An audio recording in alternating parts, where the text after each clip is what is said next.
مکی چو گلشن. الهی ما مردیم ز داغ دامنی، مجاهد نست و طبیب روحانی، رنگها بشد زد در سوگ شیرمرد، سوختیم خدایا از ناله بودن. دو کفتر خونین دو گوهر زرین، ضیایی و صیاد ارواحشان بادشاه، ز خون تو صیاد بندر شد آباد.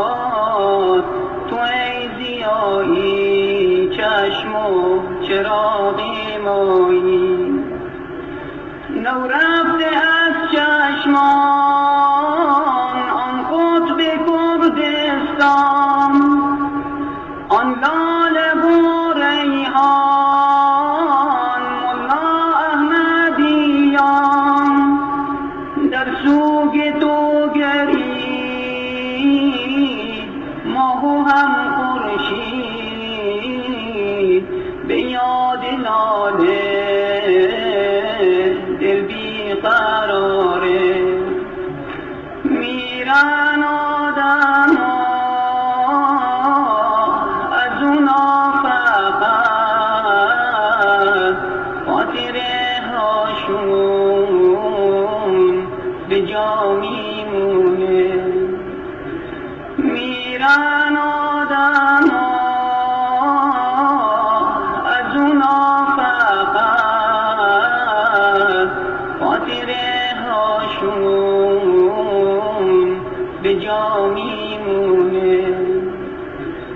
ز مجلس ما رحمتی بر شمس خراسان، مولانا مطهری آن اسوه ایمان، آن شمع سوزنده ماه تابنده، روحش معطر قبرش منور. میرن آدم از اونا فقط خاطره هاشون به جا میمونه. رقصای اثر اومد کی را اختر، نور دارالاسلام مفتی خدا ز داغ جرین شده چاک، چشمم پر از خون اشکم چو جیحون. آزاد و آزاده احمد مفتی زاده، در جبهه حق بود همیشه آماده. آن شمع کردستان حامی قرآن، روحش به رضوان در جمع پاکان. روح تو خندان چو گلهای بهاری، مولانا عبدالعزیز الله یاری. آن خدمت و اخلاص آن یادگاری، حب تو در دل چو دریا جاری. میرن آدم از اونا فقط خاطره هاشون به جا میمونه. صد ناله ما از غصه جان تا رفتان لبی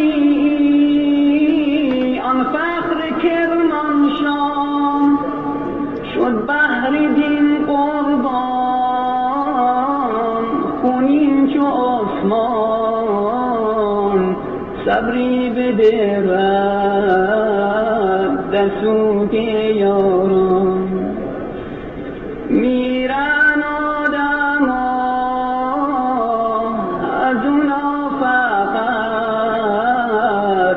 خاطره هاشون به جا میمونه میرن آدم از اونا فقط خاطره هاشون به جا میمونه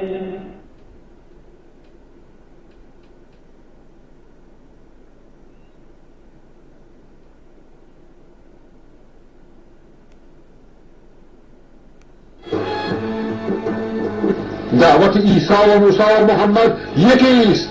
دعوت توحید، دعوت اسلام، خداپرستی تنها. ای یهودیان، ای مسیحیان، ای مسلمانان، ای شیعیان، ای سنیان، بیایید این شرکه ها را دور بندازیم، تنها و تنها به سوی خدا برویم.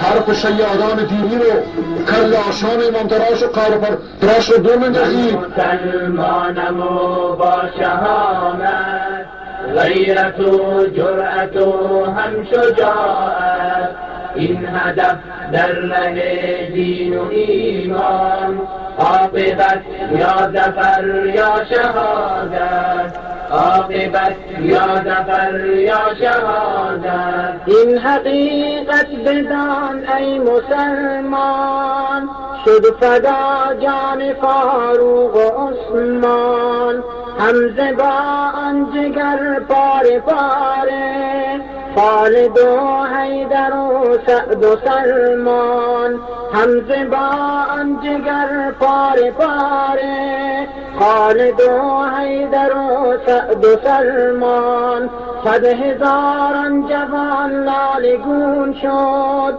این زمین بهرشان رنگ خون شد. بهترین بندگان و رسولان، اشک و خون محمد برون شد، اشک و خون محمد برون شد. بهترین بندگان و رسولان، اشک و خون محمد برون شد. بانگ تکبیر و زد اقتدار من است، اقتدار من است، جام شهد و شرف افتخار من است، افتخار من است. دین احمد غریب و حزین است، ناله ها در جهان پرطنین است، در شمال و جنوب شرق و هم غرب، دین حق را خطر در کمین است. هم و غم مسلمان مقام است، ثروت و کاخ و یا پست و نام است. هم و غم مسلمان مقام است، ثروت و کاخ و یا پست و نام است. خواب و غفلت سراپا فتاده، فتح و پیروزیش هم حرام است، فتح و پیروزیش هم حرام است. غیرتت ای مسلمان کجا رفت، شوکت و عزتت در فنا رفت. گر صحابه ببودن در اینجا، نام ذلت به باد هوا رفت. بیش از این تا به کی در جهالت، تا به کی خواب و در این حقارت. بیش از این تا به کی در جهالت، تا به کی خواب و در این حقارت. زنده کن دین بر حق احمد، آن رسولی که گرید برآید، آن رسولی که گرید برآید. زنده کن دین بر حق احمد، آن رسولی که گرید برآید. بانگ تکبیر و زد اقتدار من است، اقتدار من است. جام شمس و شرف افتخار من است، افتخار من است. ای خدا در رهت جان نثاریم، چون حسینت شهادت شعاریم. ای خدا در رهت جان نثاریم، چون حسینت شهادت مرامیم. کربلا در خون و شجاعت، نخل دین با شهادت بکاریم. جان نثاران به راه خداییم، ما مسلمان و هم با وفاییم. در ره دین و آیین و ایمان، ما همه با ضیا هم فداییم. من مسلمانم، من مسلمانم، من مسلمانم، من مسلمانم، من مسلمانم، من مسلمانم. بسم الله الرحمن الرحيم. إن الحمد لله نصلي ونسلم على رسول الله وعلى آله وصحبه ومن والاه. اللهم لك الحمد كما ينبغي لجلال وجهك ولعظيم سلطانك. اللهم لا نحصي ثناء عليك أنت كما أثنيت على نفسك. اللهم صل وسلم وأنعم وبارك على سيدنا وحبيبنا ونبينا وشفيعنا وقرة عيننا محمد وعلى آله الطيبين الطاهرين وعلى أصحابه نجوم الهدى الغر الميامين أمناء دعوته وقادة ووزراء دولته وأوصياؤه في أمته رضي الله عنهم رضوا عنه وعلى من اتبعهم بإحسان إلى يوم الدين. اللهم اجعلنا من المتبعين لهم بإحسان يا أكرم الأكرمين بالعلم، وسهل أخلاقنا بالحلم، واجعلنا ممن يستمعون القول فيتبعون أحسنه. رب اشرح لي صدري ويسر لي أمري واحلل عقدة من لساني يفقه قولي. به نام آن که بر ما عقل و دین داد، به ما توفیق خیری این چنین داد. سپاس و حمد دایم آن خدا را که نعمتهای بی حد داد ما را. درود و هم سلام بی نهایت به روح مصطفی ختم رسالت، به آل و صحب آن فخر دو عالم، به هر روز و شبی هر آن دم آدم. خصوصا بر روان چار سرور ابو بکر و عمر، عثمان و حیدر، که هر یک کوکب برج خلافت درود حق بر ایشان بی نهایت. خدایا هرچه داریم از تو داریم، به جز تو از کسی چیزی نداریم. به ما بخشیده هر گونه نعمت، به ما هرگز نشاید از تو غفلت. تمام هستی ما از برایت، تن و جان و روان ما فدایت. ندانم من چه چیزی بهرمان به، خداوندا به ما آن ده که آن به ما و شافی رحم کن ما را ببخشا. تو دستمان گیر و هم عفومان بفرما. با حمد و سپاس و ستایش بی حد بر خداوند متعال و با درود بی پایان بر محمد مصطفی علیه السلام و علی آله و صحبه الکرام، و با عرض سلام و ادب شما بینندگان ارجمند در سراسر گیتی از مؤمنان و صالحان و حقجویان و منصفان. از خداوند متعال تقاضا دارم که در این اوقاتی را که مشرف به خدمتون هستم، آنچه را که برای اصلاح قلوب و افکار و رفتار و گفتار و کردار و خانواده و جامعه و اصلاح دنیا و آخرت من شما مفید است، خداوند آن را به لطف و مرحمت خودش بر قلب و فکر و زبان این بنده ناچیز جاری نماید و شما سروران ارجمند را و شما برادران و خواهران محترم را و شما فرزندان عزیز را از کسانی قرار بدهد که سخن را به خوبی میشنوند و بهترینش را برمیگزینند. بهترین سخن همچنان که رسول اکرم علیه السلام و علی آله و صحبه الکرام فرمودند سخن خداوند است و بهترین رهنمود نبوی. در شرح سخن خداوند به فضل و منتش رسیدیم به آیه 8 که جلسه دوم را میگذرانیم از سوره یوسف علیه ولا نبینا السلام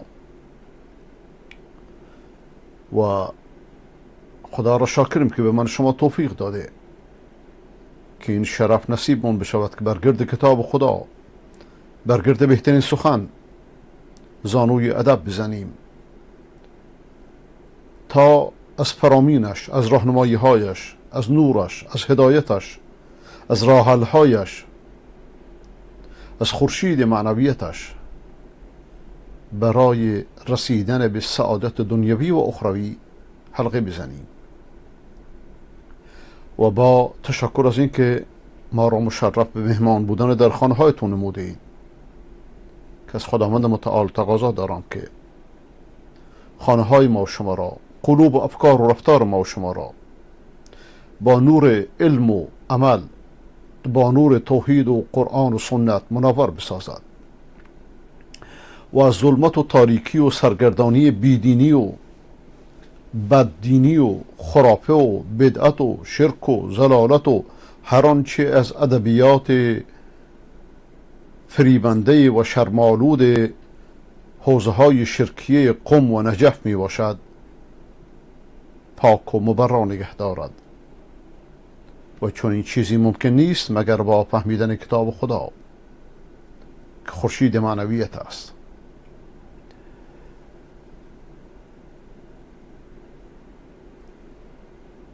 تلاوت آیه رو بشنویم، بعد از اون ترجمه و تفسیرش را انشاءالله.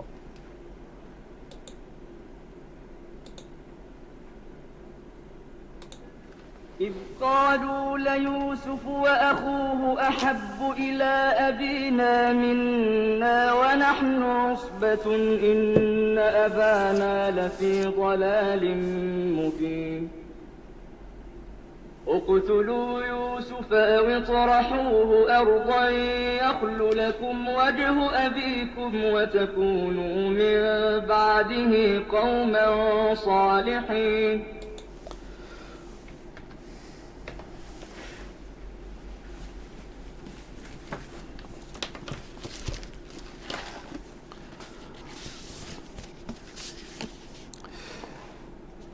به یوسف بگفتند اخوان او، از برادر نزدیکتر کسی هست؟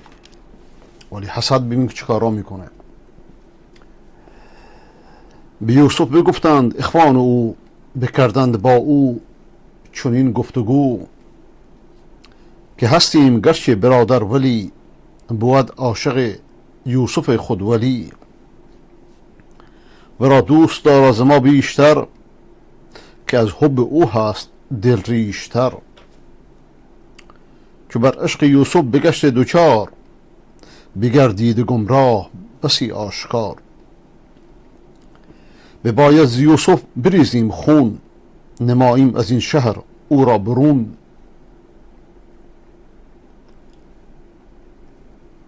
همین کار امروز صهیونیست‌ها در اسرائیل انجام میدن. صهیونیست‌های مدعی تشیع در ایران و در عراق و در سوریه و در یمن انجام میدن. سنت شیطانی در میان ظالمان همچنان ادامه داره. بباید ز یوسف بریزیم خون نماییم از این شهر او را برون. که یعقوب چون از پسر دور شد نماییم و او را طرفدار خود، یعنی در مقابل عمل انجام شده قرارش میدیم. پس از آن بگردیم پرهیزکار، بخواهیم شد صالح و راستکار. طبعا این یک وسوسه شیطانی بزرگه.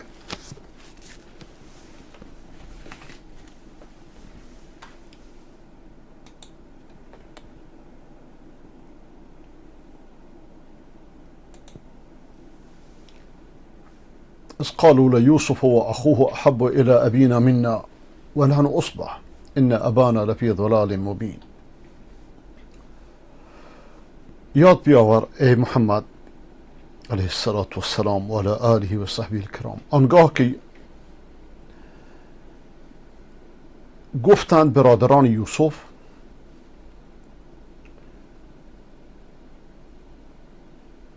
که یوسف برادرش نزد پدر ما از ما محبوب تره، با اینکه ما یک گروه قوی هستیم و یک جماعت قوی هستیم. حتما پدر ما در یک گمراهی آشکاره.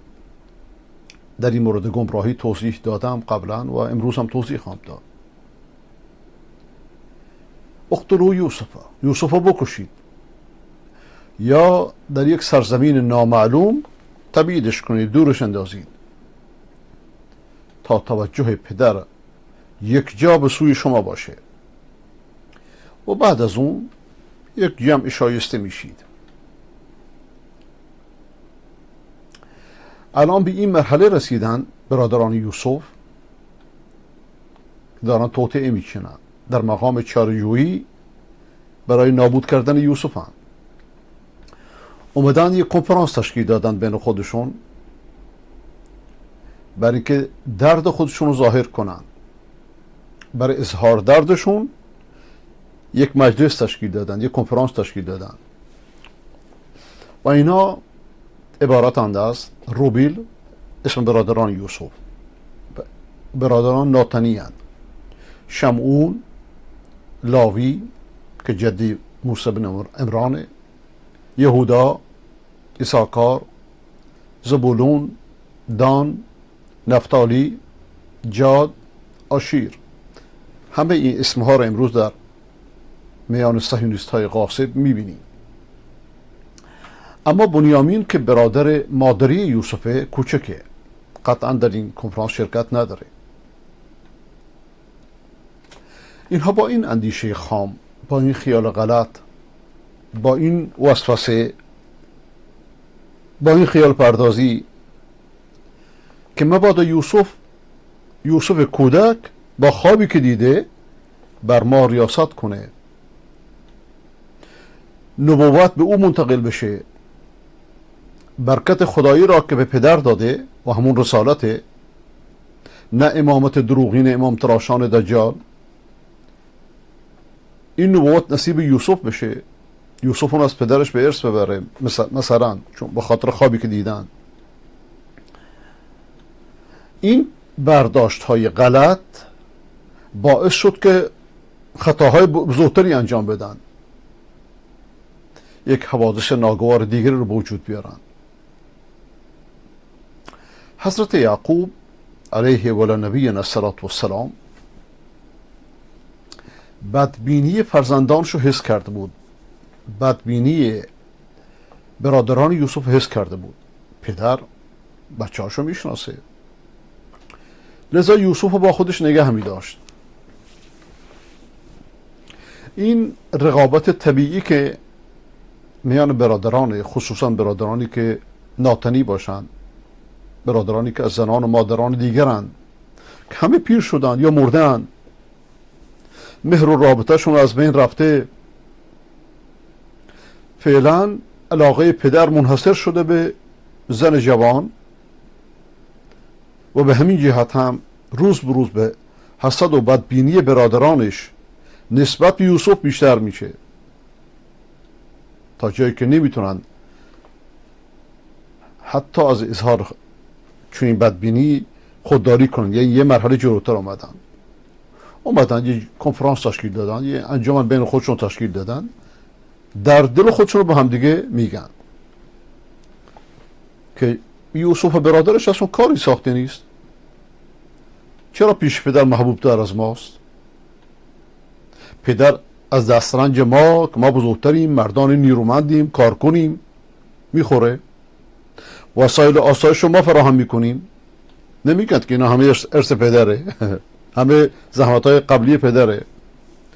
ما باید زحمت بکشیم. پدرمون با فرزند کوچکش و راحیل مادرشون به اشنوش و خوشگذرانی بپردازه، قدر زحمت های ما رو ندونه. همه وسوسای شیطانی ظاهرا هم منطقیه ها. و قدرت و قوت ما رو هیچ حساب کنه. پس پدر ما گمراه شده. یعنی چی گمراه شده؟ یعنی فریفته راحیل گشته، عاشق راحیل شده، مادر یوسف. متاسفانه برادران یوسف توجهی به مقامات معنوی یوسف، به نبوغش، به استعدادش نداشتند. اما حضرت یعقوب علیه و نبینا السلام روح نبوت و استعداد الهی رو در فرزند کوچکش مشاهده میکنه، بخصوص بعد از این خوابایی که دیده. شاید هم از جانب خداوند مأمور بوده که یوسف محافظت کنه، ولذا میخواد به طور کامل اون تربیت کنه تا نبوت از این خاندان مبارک قطع نشه.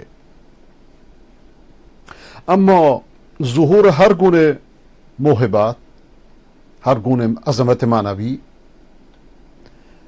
در چشم حسود مایه کینه بیشتر میشه، مایه عداوت بیشتر میشه. حسد دشمن حقه، ضد عدالت، ضد انصافه. انسان حسود حاضر نیست به لیاقت دیگران، به حقوق دیگران، به دیده انصاف بنگره، بخصوص به حق محسود. برادران یوسف حتی حق پدری را رعایت نکردند. شروع کردند بدگویی از پدرشون، انتقاد از پدرشون، اونو گمراه خطاب کردند. قطعا مقصود از گمراهی اینجا در دین نبوده. اگر مقصود از گمراهی در دین می بود کافر می شدن. یه پیغمبر رو گمراه حساب می کنن، همچنان که علی پرستان پیغمبر رو متهم می کنن که تو خودت اونو حرف ولایت علنی خیلی صریح و روشن نگفتید، تقصیر از خودته. کلیپاشو گذاشتن بارها. و اونا مقصودشون گمراهی در دین نبوده. و اگر چنین می بود قطعا کافر می شدن، بخصوص که در میانشون لاوی جد موسی عمران، موسی بن عمران علیه و نبینا السلام قرار داشت. پس مقصودشون از زلالت عرفیه، گمراهی عرفیه. یعنی از روی منطق و عقل کار نمیکنه، مغلوب محبت یوسف مادرشه. مقصودشون اینه. لیکن برای که آسوده خاطر بشن، در انجمنشون، در کنفرانسشون، در گرد هماییشون مشورت کردند که چیکار بکنن. 3 رای پیشنهاد کردن. 1 اینو بکشید، ترور، همین کاری که روش همیشگی قلدران دنیا به خصوص ولایت تراشان مدعی امامت می باشه. 2 پیشنهادشون به یک جای دور تبعیدش کنید. 3 پیشنهادشون، اینا 11 نفرن، هر کدوم یه رأی میده، در یک چاه بندازیدش، در مسیر قافله باشه. اون موقع رسم بر این بود که هر که را که بگیرند اسیرش میکنن، برده در میاد و یوسف بر همیشه برده میشه، بنده میشه. نتیجه مشترک این آرا چه شد؟ همون مفارقت ابدی و جانسوز بین پدر و فرزند دلبندش. رأی اول که قتل یوسف باشه از همه بدتر بود. صاحبانش هم جسورتر و بیباکتر بودن، چون هم این رأی دادن در ابتدا. لیکن رأی دوم و سوم آسان‌تره. اما حق زندگی، حق آزادی یوسف بیگناه ازش سلب میکنه و این نظرها، این آرا مجازات بدترین جنایتکاران. اگر یوسف در دست دادگاه های انقلاب شیعیان ایران می بود، از این هم خیلی شدیدتر محاکمش میکردن، کسی صداشو نمیشه، ترورش میکردن. همچنان که صدها نفر رو ترور کردن، هیچ کسی خبر نداره. این طفل معصوم گناهی نداشت، نسبت به اونها سوء قصدی نکرده بود، سراحی بر نداشته، خلافی مرتکب نشده، لیکن حسد اونها رو وادار کرده که چنین ستمکار باشن، با چنین قساوتی برخورد کنند. همین کاری که خامنه‌ای میکنه. و بیشتر جنایت‌های خانمانسوز دنیا ابتداش از همین حسد شروع میشه. آغازش حسده.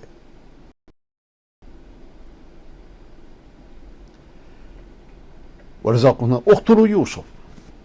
این رأی بود که در ابتدا باش اتفاق کردن، قبل از رأی گیری. حضرت عبدالله ابن عمر رضی الله تعالی عنهما روایتی که حضرت پیامبر اکرم صلی الله علیه و سلم فرمودند: لن يزال المؤمن في فسحة من دينه ما لم يصب دما حراما. امروز خونهای پاک و معصومی را که خونخواران داعش و امثال داعش و تکفیری ها در افغانستان می ریزند، در کشورهای عربی ریختند، در سوریه و عراق ریختند، همه به چشم خود می بینیم. ولی بارها و بارها گفتم که ریشه این خونریزی ها در بیت خامنه ای است. اگر CIA، اطلاعات ایران، دستگاه امنیتی عراق و سوریه نمی بودند، چیزی به نام داعش وجود نداشت. باور نمی کنید؟ ببینید نتیجه رو که ببینید که نتیجه به نفع کی تمام شده.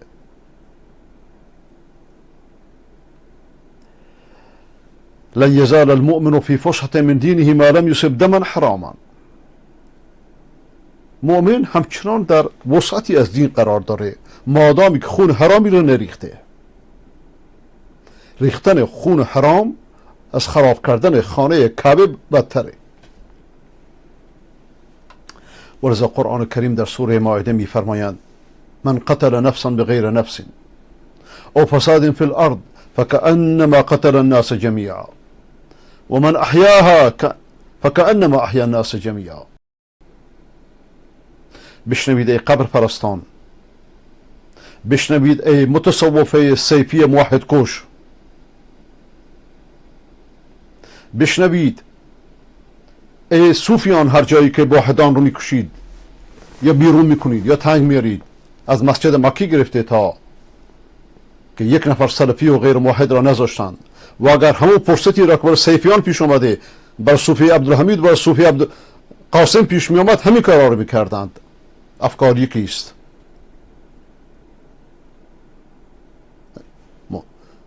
شرایط فرق میکنه فقط.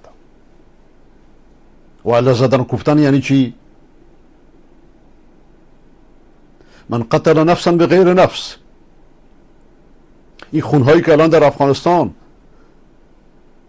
دولتی که خودش اسلامی اعلام میکنه هنوز جا نگرفته، برید رهبرانشو بکشید. چرا؟ به چه گناهی؟ چون موافق رأی شما نیستن. هر که موافق رأی شما نشد کافر شد. تکفیریت همینه، خارجیت همینه، نفهمی دین همینه. فرق نمیکنه که از داعش باشه یا صوفیان سیفی باشه یا از هر کسی باشه. من قتل نفسا بغير نفس او فساد فی الارض فکأنما قتل الناس جمیعا. هر کسی یک خونی رو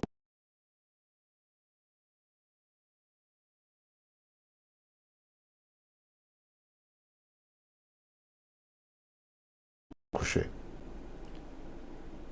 یک نفر رو، کسی که نکرده، یا به خاطر فساد در زمین، گویا که همه مردم رو کشته، گویا که بشریت رو کشته.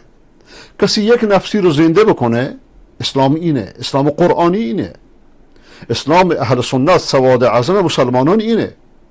اسلام خوارج و روافض خلق آشامی است. در همه تاریخ هم اینجوری بوده. سفیان عثمانی 400 نفر امیر و عالم موحد اهل سنت را در وقتی که در ایران گرفتند کشتند به خاطر همین تنگ نظری های صوفیان سیفی که داشتند. اونا هم همچین تنگ نظری داشتند، همچین برداشتی داشتند که البته نماینده انگلیس از هند اومد اونجا جشن گرفت باشون، در جشنشون شریک شد با محمد علی پاشا. و من از دولت طالبان خواهش میکنم که این تفاوت ها را درک بفرمایید. غیر مقلدان و اهل حدیث را با خونخواران خوارج یکی نگیرید. این که در غیر مقلدی شریکن این دلیل نشد. و از آقای مولانا صبغت الله خواهش میکنم که تجدید نظر کنند، در ریختن خون دیگران با تحریض شریک نشند. من قتل نفسا بغیر نفس او فساد فی الارض فکأنما قتل الناس جمیعا و من احیاها فکأنما احیا الناس جمیعا. همه اینه که خون میریزن این آیه رو میدونند، همه اینه که موحد میکشن این آیه رو میدونند، همه اینهایی که همین صوفیان سیفی که مولانا متوکل کشتن این آیه را میدونند. لیکن خطا در کجاست؟ در منهج، در روش یک و وسوسه شیطان دو.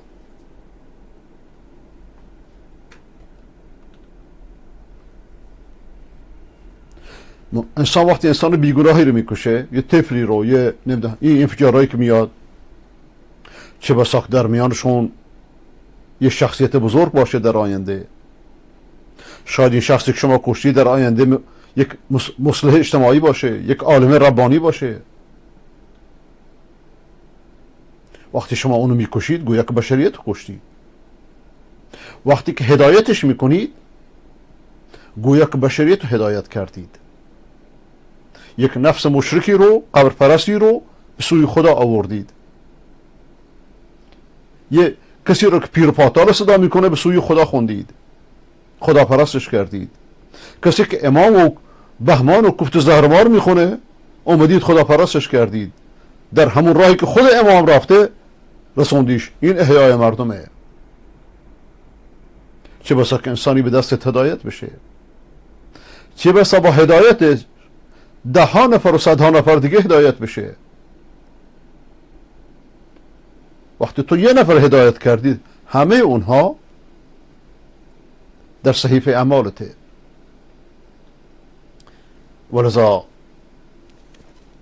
تاجدار رسول میفرماد که ای علی، اگه خداوند یک انسانی رو باید هدایت کنه بهتر از اون چیز دنیا و مافیهاه، بهتر از اون چیزیست که خورشید برش طلوع کنه، بهتر از شترهای سرخ مثلا، بهتر از دنیا و مافیهاست.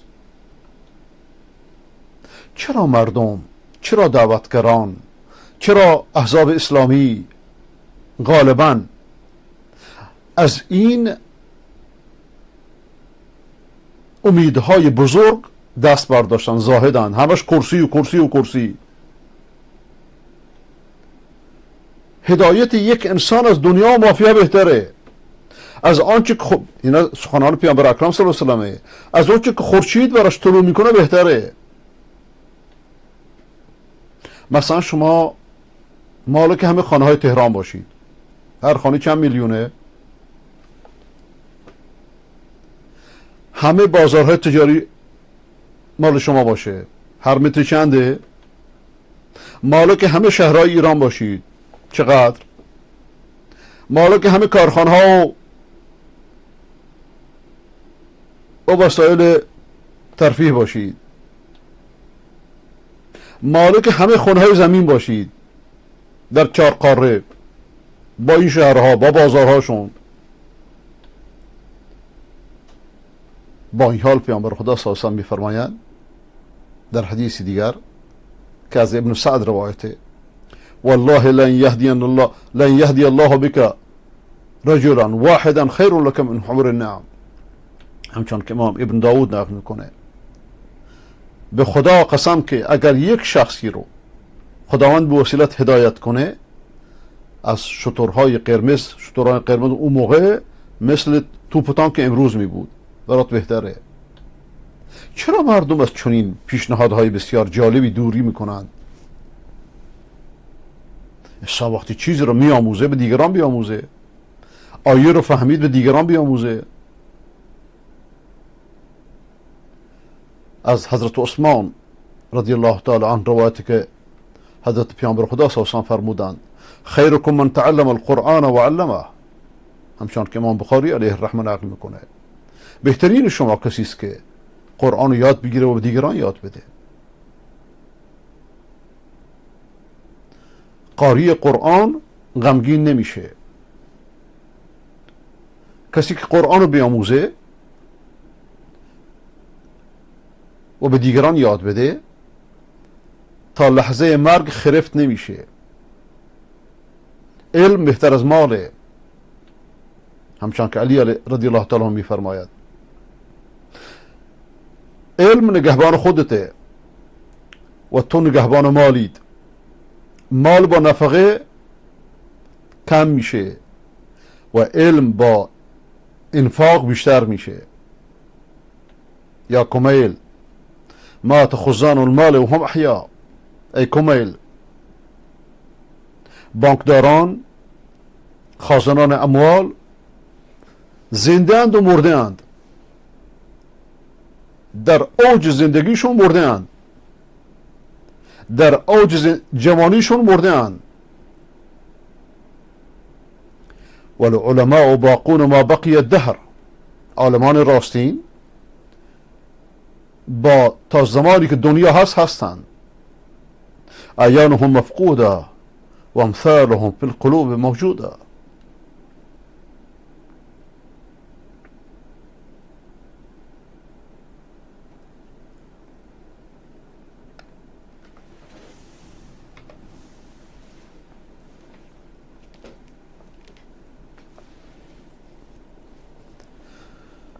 خودشان نیستند، لیکن علمشون، امثالشون، راهشون، روششون در دلها زنده هست.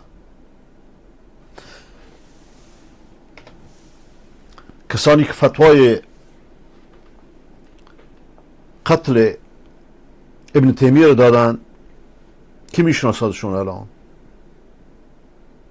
کسانی که کتابهاشو سوختن از صوفیان اون زمان که با دولت بودن، کی اونها رو میشناسه الان؟ شما میشناسید چون؟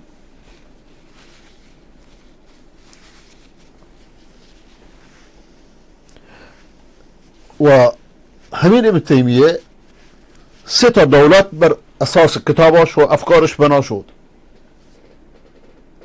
جوجه را آخر پاییز میشمرند. خداوند که به هر چی بخواد برکت میده. اقتلوا یوسف او اطرحوه ارضا. یوسف بکشید یا تبعیدش کنید. در عربی مثالی هست: بعض الشر اهون من بعض.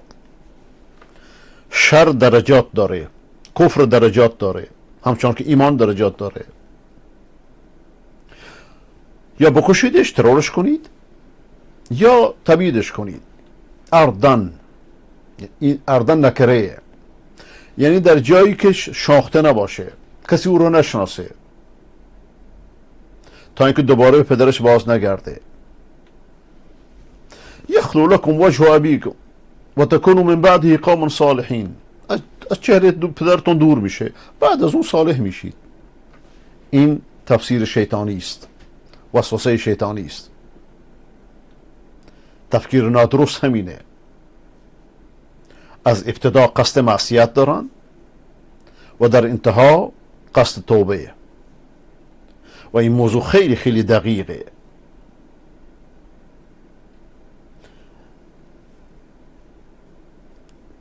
هر کدوم از من شما مثلا میتونیم بگیم که این گناه ها انجام میدیم، بعد توبه میکنیم و خداوند توبه ما رو میپذیره، بعدش نیک میشیم. این محاله. با نقشه برنامه معصیت کنیم محاله توبه کنیم، توبه نصیبت نمیشه. توبه وقتی قبول میشه که شما بدون نقشه برنامه به معصیت بیفتید، یعنی بدون قصد معصیتی کردید. اما وقتی با نقشه و قصد اومدی خون ریختید، کجا توبه نصیبت میشه؟ این نقشه کشی است، یه برنامه ریزی است. بعضی که برادر رو میکشیم، پدر در مقابل یک امر انجام شده قرار میدیم، بعدش توبه میکنیم، خداوند توبه پذیره، بعدش هم قوم صالحی میشیم. این خنده آوره واقعا.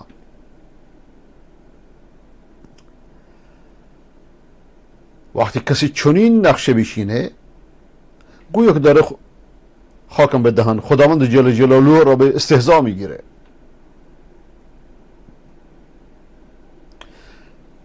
خداوند جل جلاله میفرماید که اذا جاءك الذين يؤمنون بآياتنا فقل سلام عليكم كتب ربكم على نفسه الرحمة أنه من عمل منكم سوءا بجهالة ثم تاب من بعده وأصلح فأنه غفور رحيم.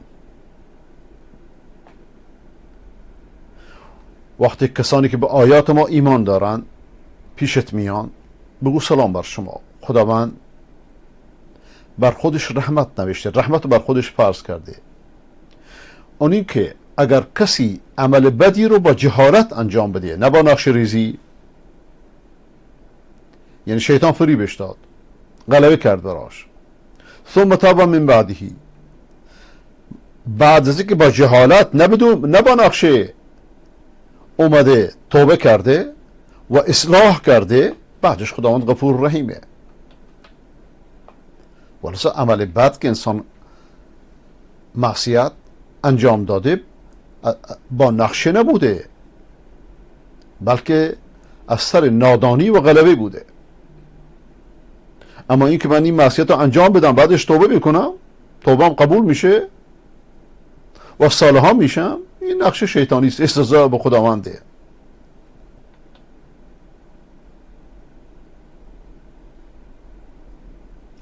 از یه عالمی سوال کردند که این کار حرامه یا حلاله؟ گفت نه حرامه. گفت خب من انجامش میدم بعد توبه میکنم. گفت هیهات که توبه بکنی، توبه نصیبت نخواهد شد. توبه کردن؟ اقتلوا یوسف او اطرحوه ارضا یخلو لکم وجه ابیکم و تکونوا من بعده قوما صالحین.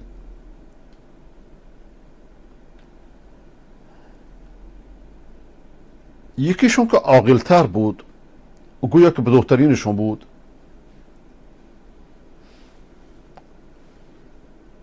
این رأی نپذیرفت.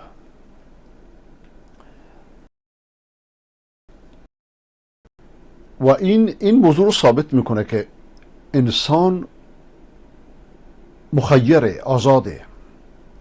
بعضیا گفتند که بهتره قتلش بکشیمش، ترورش کنیم. بعضیا گفتند نه، تبعیدش کنیم. انشاءالله که این موضوع رو در جلسه بعد بیشتر از این توضیح خواهم داد اگه خدا عمری بده. و آخر دعوانا الحمد لله رب العالمين وصلى الله على سيدنا محمد وعلى آله وصحبه أجمعين.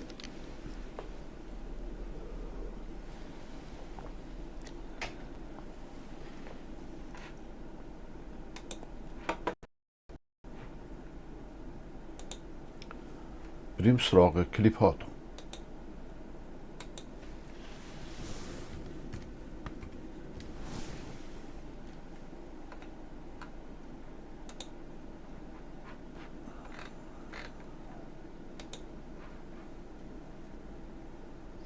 آقای امید از مشهد، لطفاً منو اضافه کنید. چشم، یادم رفته هنوز.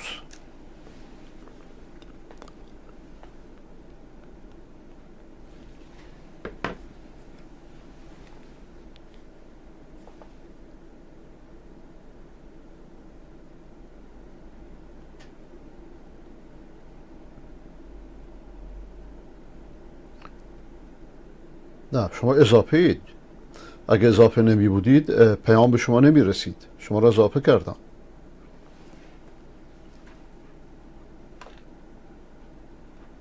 چون شما پیام رسیده بهتون. ولی عجیبه، این پیام من در موبایل می بینم به شما رسیده، لیکن در لپتاپ نمی بینمش. نمیدونم علت چیه.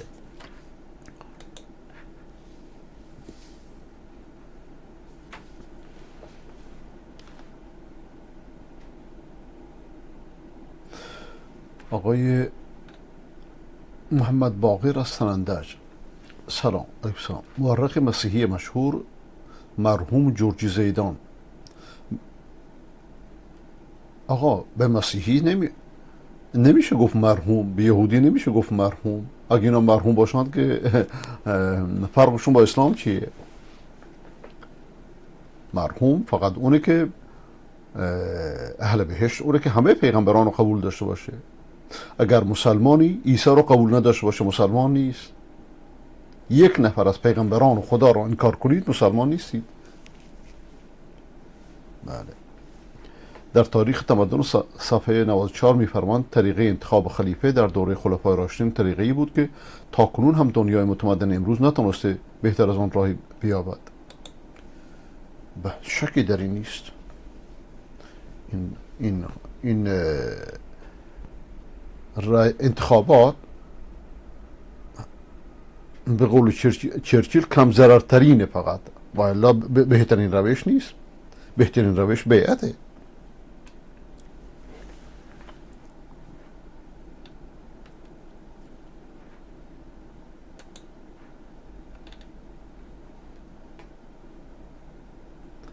سلام. پیرامون بحث علم و ثروت این تصویر هم جالبه که این روزها در شبکه‌های اجتماعی عربی در حال دست به دست شدن و انتشار. ایشان چی؟ شیخ بشیر بدالی اما در مورد هست که با فروش آب زندگی خود میگذراند. ایشان شیخ بشیر بدالی از علمای این امت در موریتانی است که با فروش آب زندگی خود را میگذراند. سبحان الله. ولی متاسفانه تصویری که شما میفرستید اجازه بدید دانلودش کنم، شاید بزرگتر بشه. بله.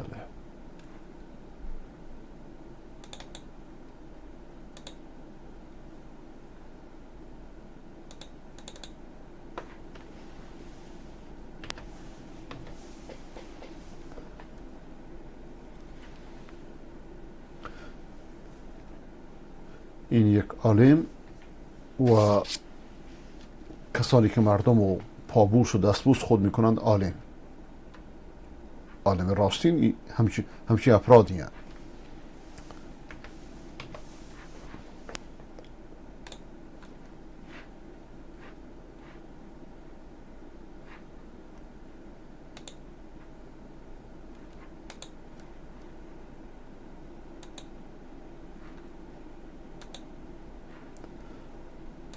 آقای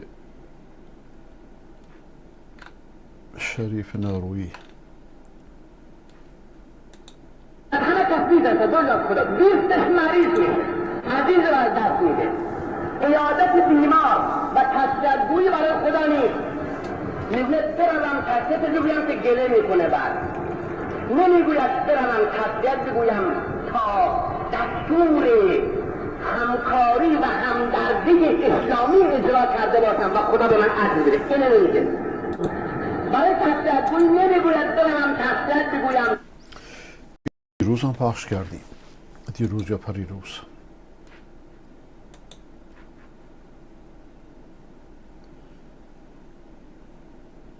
آقای ابوالفضل هدایت شده: در قیامت ما از تمام پیامبران سوال میشیم؟ نه، شما سوال نمیشه که از تورات پیروی کردید یا نه، از انجیل پیروی کردید یا نه، برای اینکه اون پیغمبران مخصوص اقوام خود بودن. لیکن اون چیزی که سوال میشید ایمان اجمالی به همه پیغمبرانه، همون چیزی که پیامبر خدا صلی الله علیه و آله فرموده، همون چیزی که خود قرآن فرموده، امن بالله و کتبه و رسوله.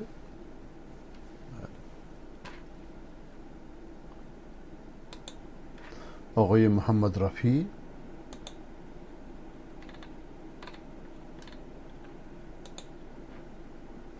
این کلیپی که فرستادید نمیاد، مطلبی که نوشتید واضح نیست، یعنی چپ و راسته.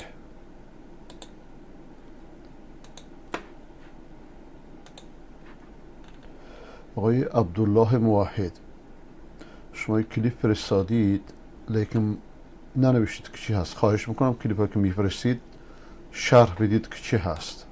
این زنها اگر بیان با این عرب های که از عراق میان اینها مباشرت جنسی بکنن ثواب داره، به خاطر که اینا از کربلا آمدن. بله ثواب داره. ها مؤممان روسپی همیناند. نسبت اینا به اهل بیت بزرگترین ظلم به اهل بیت نیست؟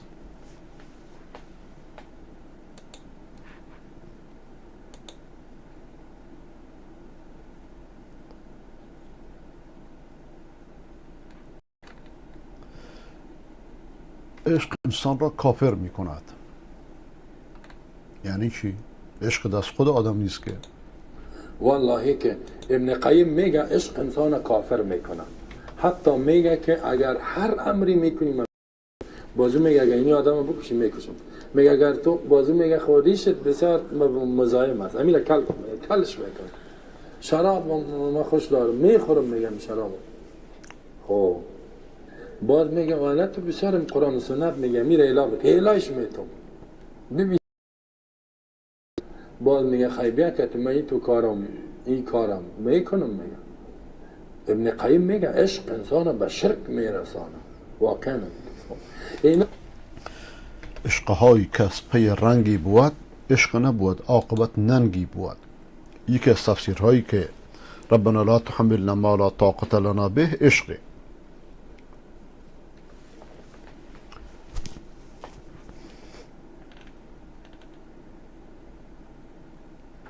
هر که قانونگذاری انسان باشد رب او هست. بله این درسته. هر کس قانونگذار انسان باشه در واقع او معبود انسان هست. چنان که وقتی خداوند متعال جل جلاله میگه که یهودی ها و مسیحی ها، در سوره مبارکه آل عمران خداوند به این موضوع اشاره میکنه که آنها علمای خود را معبود قرار دادند. یکی از صحابه میایه از پیامبر علیه السلام پرسان میکنه، از علمای یهود بود و مسلمان شده، میگه ای رسول خدا ما خب نمیگفتیم که اینها معبودان ما هستند، این آیه قرآن چی معنا داره؟ پیامبر علیه السلام میفرمایند آیا اگر علمای شما بر شما چیزی را حلال میکردند و حرام میکردند میپذیرفتید؟ میگه بله. پس اونها معبودان شما شدند. مجلس نمایندگان را برای انسان معبود می‌سازد. مجلس قانونگذاری، مجلس نمایندگان، مجالس متعدده. بله، به هر تحت هر عنوانی که باشه. بنابراین این یکی دیگه از ضررهایی است که این کلمه حقیه، لیکن فهم و برداشت باطل ازش میشه. داعشی ها به این خاطره که هر پارلمانی رو باش مخالفن. این فهم و برداشت بسیار بدیه. اگه پارلمان اسلامی باشه، قانون اساسی اسلام باشه، اشکالی نداره که نماینده داشت باشید. اشکالی نداره که مثلا دولت عثمانی مجله احکام عدلیه داشت، شما قوانین فقهی رو میاید منظم میکنید، این اشکالی نداره.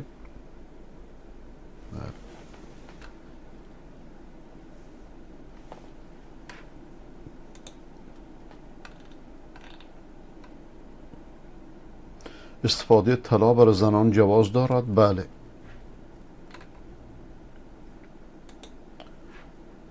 آقای افشین: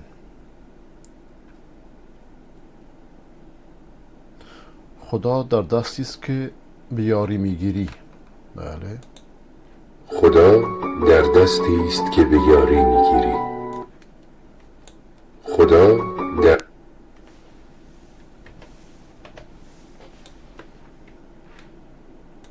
خدا در دستی است که به یاری میگیری، در قلبی است که شاد میکنی، در لبخندی است که به لب مینشانی. خدا در عطر خوش نانی است که به دیگران میدهی، در جشن و سروری است که برای دیگران به پا میکنی. آنجاست که عهد میبندی و عمل میکنی. خدا در تو، با تو و برای توست. این حرفا معنیش تا حدی درسته، لیکن خدا در توست و با تو این نادرسته.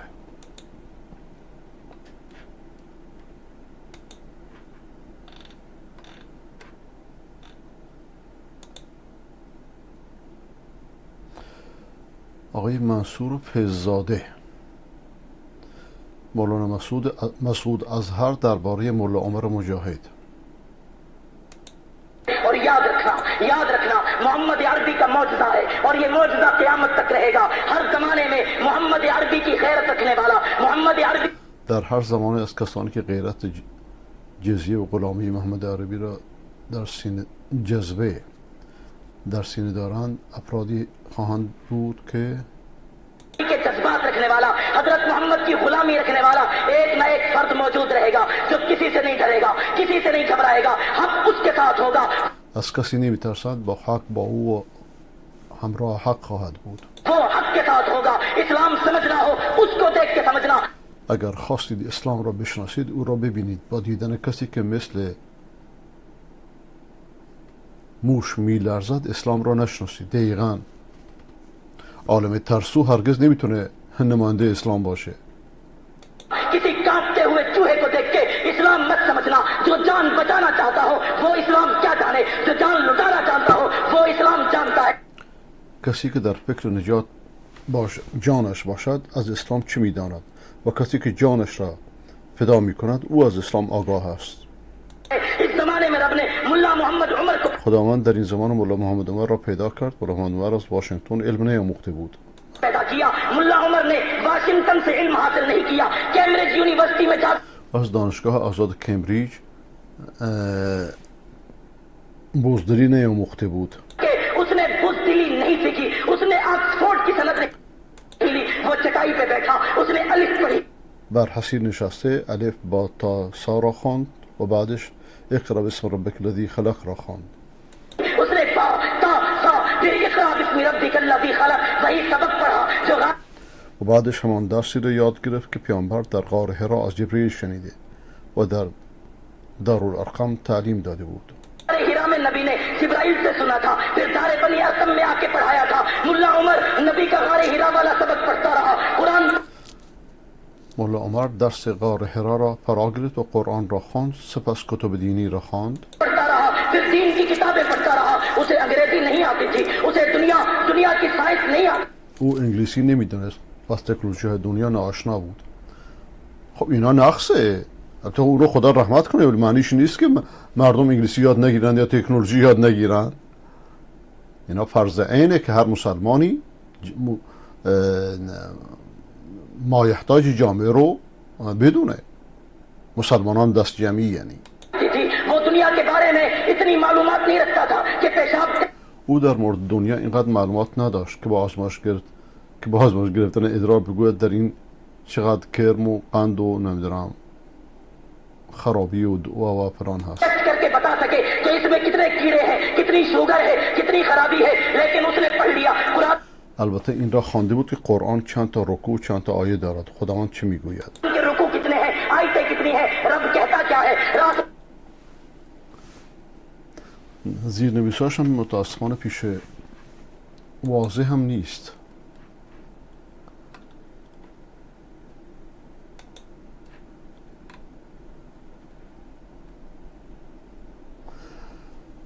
آقای محمد زاهد سدید: جناب شیخ، از مولانا صبغت الله مولوی زاده بپرسید چرا اینقدر با صوفی های سیفی در هرات چون دسته بابای برق و انجمن امام غزالی رابطه خوب دارد. نفهمیدم چی میگی. چرا اینقدر صوفی های سیفی در هرات چون دسته بابای برق و انجمن امام غزالی رابطه، اینا اسمایه، یعنی دست بابای برق رابطه خوب دارد. اگر اعمالشان را مردود میداند این رابطه شیر شکر دیگر چرا در محافل مهم از آنها تعدادی را دعوت میکنند؟ خب اونا هم فکرند، چه بسا اگه هم فکر نمیبودند که بر علیه سلفی ها بیانیه نمیدادند. این فیلم مربوط به پیر سیف الرحمن که دعوای خدایی میکرد. آقا دعوای خدایی فقط و شخصی که پیشپای او سجده میکند به نام مفتی نعمان است که افغانستان آمده منهج سیفی را در اینجا زنده کرد و خودش 2 سال پیش در یک انفجار کشته شد و هیچ گروهی قتلش را به عهده نگرفت.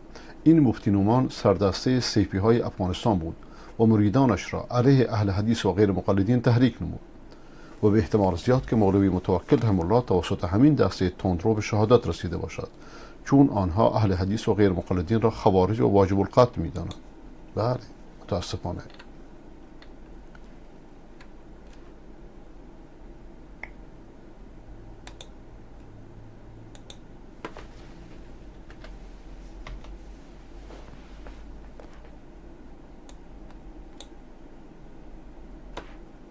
مفتی نعمان در حال سجده برای پیر سیف الرحمن، اعوذ بالله، مثل شیعیان.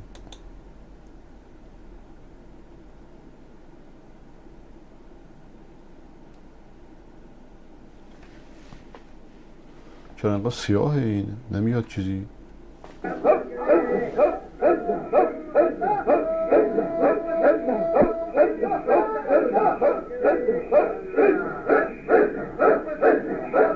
سجده بر غیر خدا کفره.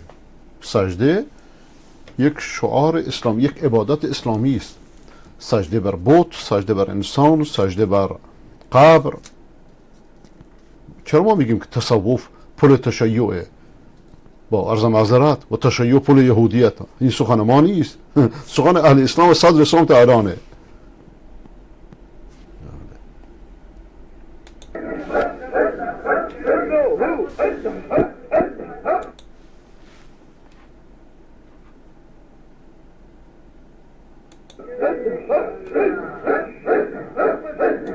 نفرمایید.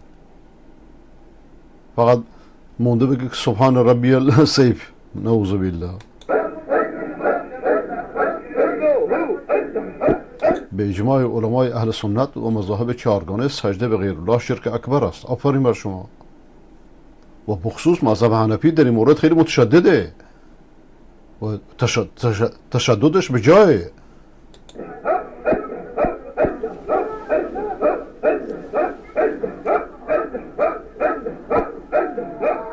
این شد عبادت؟ هایهو شد عبادت؟ رفع یدین میکنن، مردم از مسجد بیرون میکنن.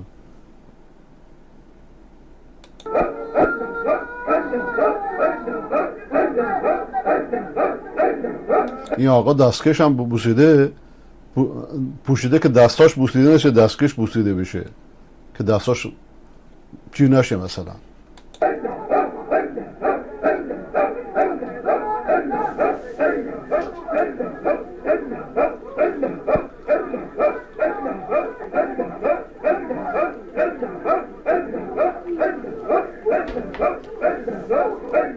تصوف و تشیع مرید پروری است، جاهل پروری است و خود به خود ترور و قتل نتیجهش خواهد شد.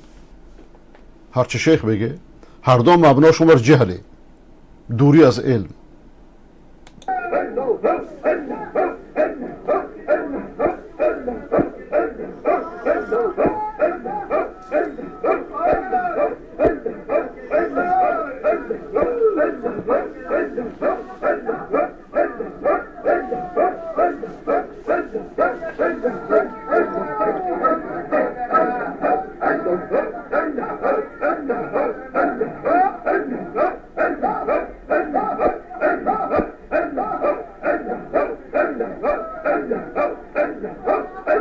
ای خدای پناه بر تو، ای خدای ما از این بدعت های شرکالود تبری می جوییم.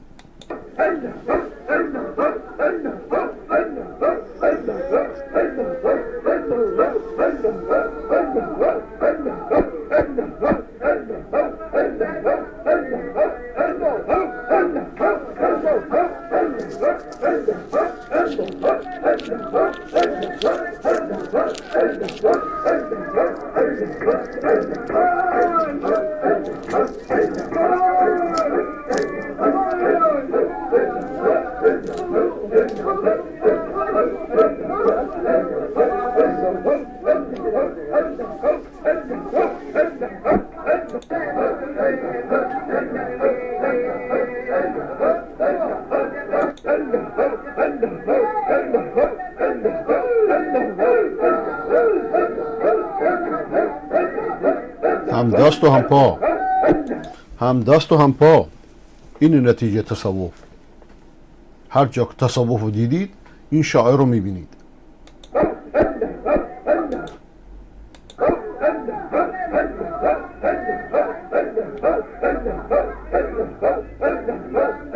عالمان راستین باید در مقابل این بدعت های جاهلی وایستن، نه که ترویجشون بدن.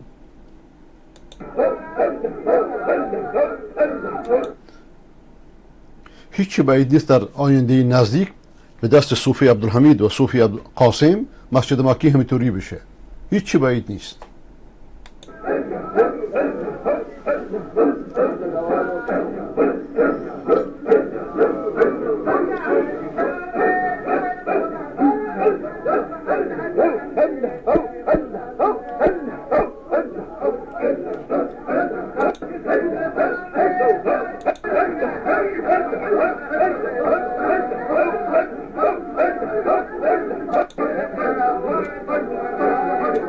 این ذکرها پشیزی پیش خدا ارزش نداره. ذکرهای مبتدا برخلاف قرآن، برخلاف سنت، برخلاف روش و سیره پیامبر، برخلاف روش و سیره ائمه اربعه، برخلاف روش صحابه و تابعین و خیر القرون.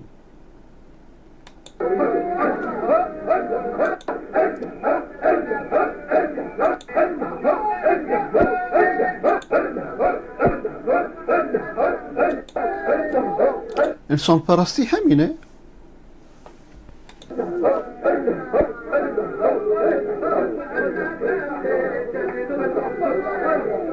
اعوذ بالله، اعوذ بالله. خدایا پناه بر تو.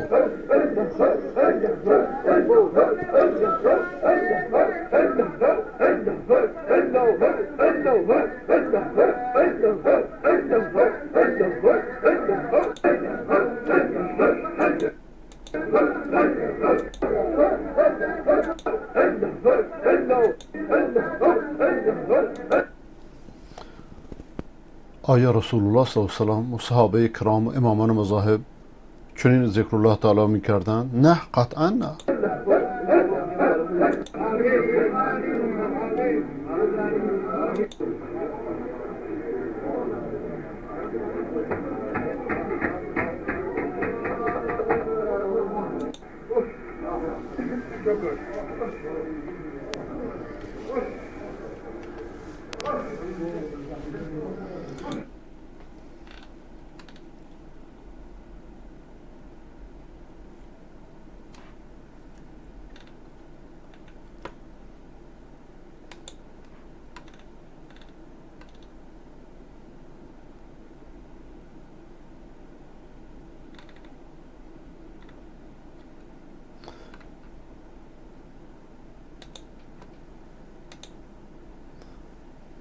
آقای ابوالفضل هدایت شده، اینی که شما فرستادید متاسفانه چیز نمیشه، یعنی اگر بذارم هم خونده نمیشه. مراحل آخرت با این حال خونده نمیشه، واضح نیست.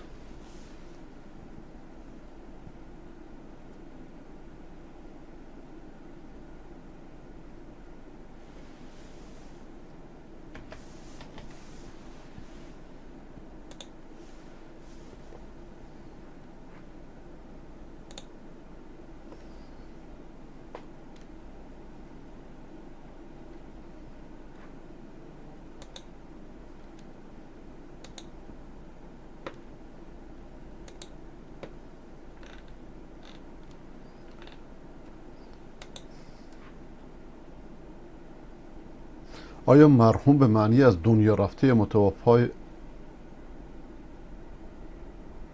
یا رحلت کرده نیست؟ نه، مرحوم یعنی خدا رحمتش کنه، مرحوم یعنی رحمت شده. دقت میکنید؟ ما چه میدونیم که خدا رحمتش کرده یا نه؟ حتی مسلمانی رو نمیتونیم بگیم مرحوم، بگیم خدا رحمتش کنه. وقتی شما گفتی خدا رحمتش کنه دعا کردی، اما وقتی گفتی مرحوم یعنی گویا که رحمت شده. ما چه میدونیم؟ این ادعای خداییه.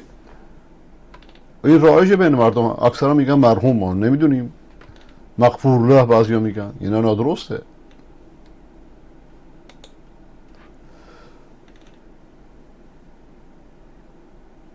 آقای سید هدایت شده: سلام پدر جان، خوبی؟ علیکم سلام، سلامت باشید. آیا این کلیپ حقیقت داره؟ عزاداری حسین در مدینه منوره چند روز گذشته.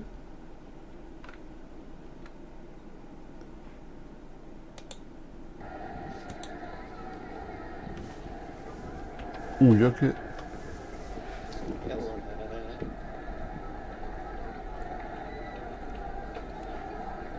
اصلا اگه ایرانی ها شروع کردن برن اونجا که عزاداری بکنن،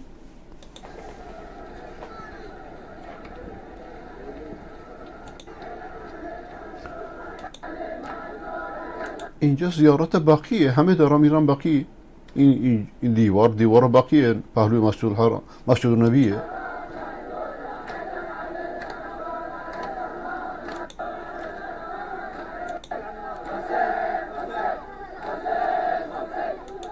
اعوذ بالله، اعوذ بالله. اینا هر جا برن شعار شرکشونو میدن. حتی من در حج دیدم، در منا، در عرفات، به جای که یا الله یا الله بگن حسین حسین میگن، برای که حسین پرستن. تو من نمیدونم این کلیپ مال کیه، قدیم جدید، خدا دارد. برادر تاجیک، شما به روسی می نویسید، من روسی متوجه نمیشم.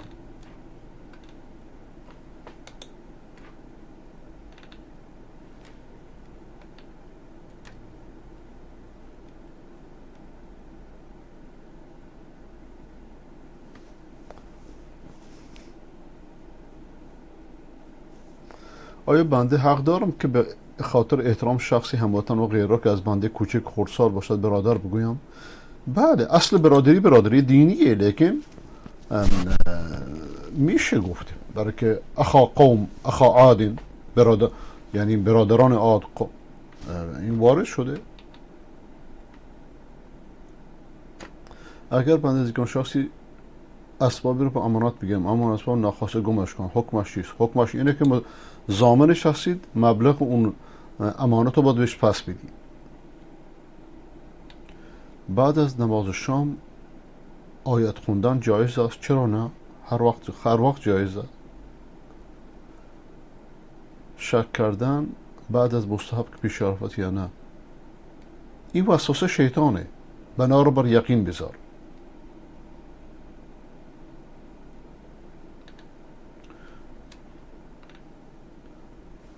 تازگی از ایمان است یعنی چی؟ مقصود چیه؟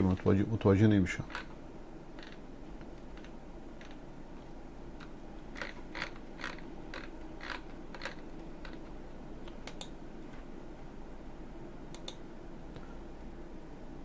استاد محترم، کلیپ مدینه منوره قدیمیه، آفرین بر شما. الان به خاطر کرونا اجازه تجمع نمیدن، در زمینی که هیچ کس ماسک نداره، اما قدیمیه، احتمال زیاد هم همین بود. دست شما درد نکنه.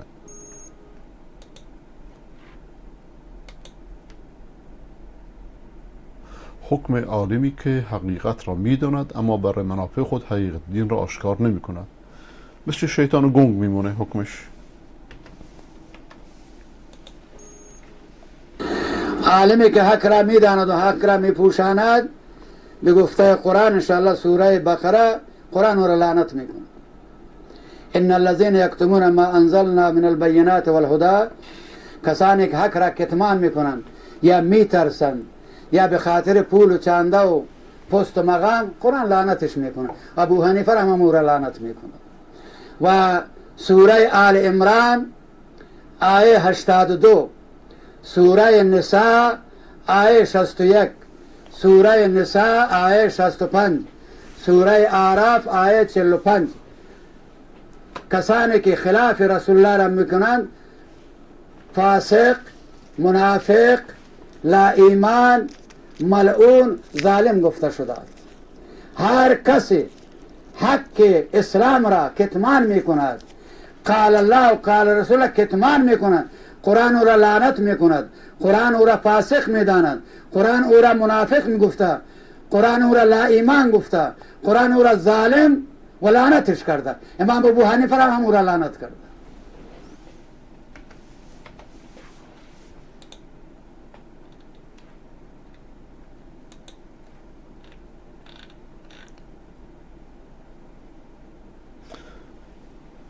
آخوند جاهل و سوپر مشرک آقای عبدالله موحد. تو حرم و به ذریح امام رضا راه نداره. اگر کسی بهتون گفت که امام رضا خودش با سم شهید شد، تو چرا باز بگو امام رضا؟ بیا امام رضایی که با سم شهید شد به قول شما البته اون موقع میخواد دیگران شفا بده. کسی که شفا کل اگر طبیب بودید سر خود دوا نمودی بلا تشبیه حضرت امام رضا. اگر امام رضا شفا میداد خودش شفا میداد، مسموم نمیشد. اینقدر عقل نداری شماها؟ اگرچه مسموم شدنش هم دروغه، شیعه اینو تراشیده برای اینکه دکان باز کنه.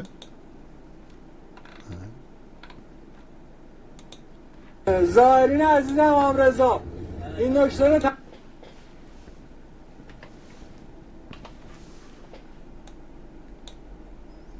به هیچ وجه ماسک نزنید. عزیز امام رضا این نکته رو توجه کنید. حرم امام رضا که انشالله مشرف شدید، در و دیوار و پیکر و همه جای حرم و ذریح ها چکار کنید؟ ببوسیده. جهالت و نادانی هم همینه، خرافه و شرک و قبر پرستی هم همینه. هیچ فرقی نمیکنه که به اسم سنی در میان صوفیان باشه یا به اسم شیعه در میان شیعیان باشه، هیچ فرقی نمیکنه. شرک یک شرکه. احترام کنید. تو حرم هم به هیچ وجه ماسک نزنید.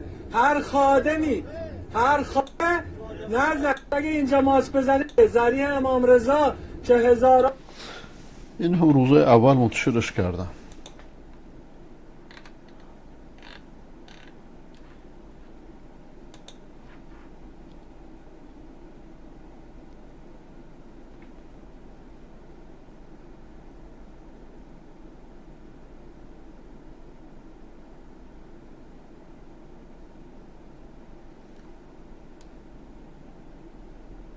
نه این مقایسه درست نیست. این آقای شکری این مقایسه اصلا درست نیست. این شخصی که این حرف زده، شما گفتی علنی نخون، این شخصی که این حرف زده انسان بی عقلی بوده، از این مریدای بی عقل اینان و الله یاری رو با یک برنامه ساز پاکستانی هر دوتاشون اطلاعات ایران بر علیه بنده علم کرد. بعد خداوند الله یاری رو به جانشون انداخت، حقیقت شیعه‌گری رو بهتر از اونها ظاهر کرد. دقت میکنی؟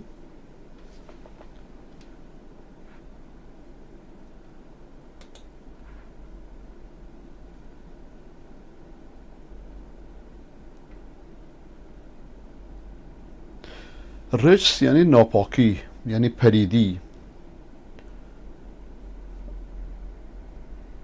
لا یعقلون در آن آیه اینه که کسانی که تعقل نمی کنند، هر کسی که حق و قبول نمی کنه، هر کسی که ایمان نمیاره.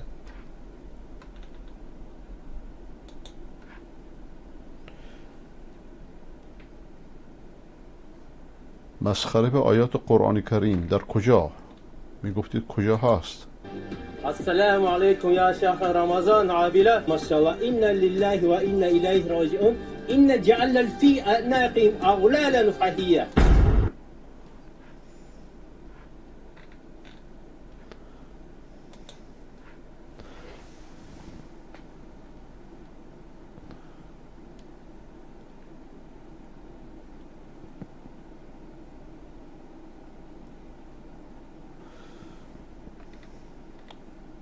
من حافظ قرآن و نابینا هستم در تخار افغانستان. پدرم از من کرایه میگیرد. چه پدر ظالمیه. 4 تا خونه کرانشین داره و 26 هکتار زمین زراعتی و یک ماشین باربری داره. این چی پدر سنگدلیه؟ ای خدایا، ای خدایا، خدا رحم کنه.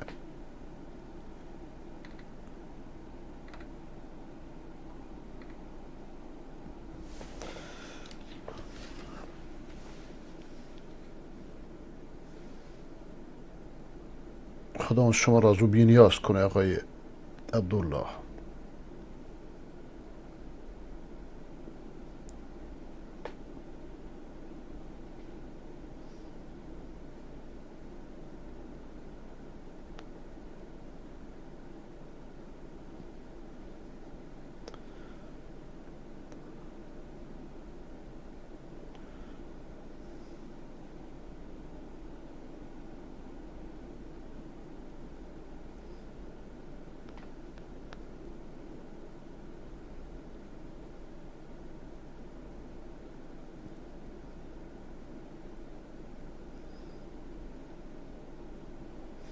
اضافه کردم.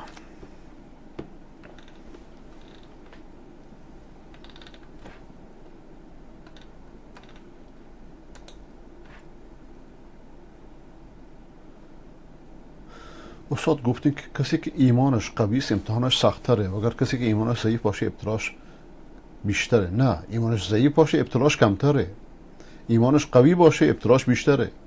ولذا پیامبر خدا صلی الله علیه و آله میفرماد که از همه بیشتر من مبتلا شدم، سپس بعد از من هر کسی که به من نزدیکتر باشه. بلکه هر کسی ادعای دوستی لیلا نکنه، و الا همه میگفتن که ما مؤمنیم.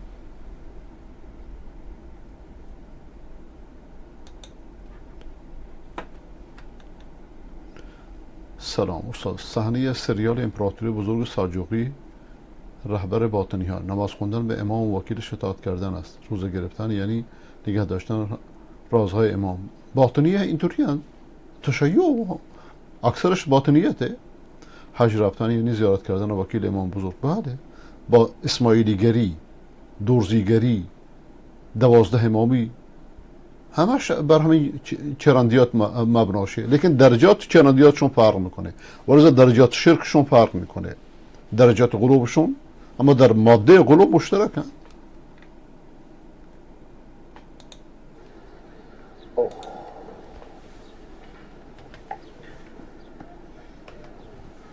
Sizler bugüne kadar abdest alırsınız. اینجور کلیپ ها رو پخش کردن با سریال های عمومی ممنوعه. دقت میکنین؟ بر ما در سر درست میکنه، چیز فوری میبند، یوتیوب فوری جلوگیری میکنه.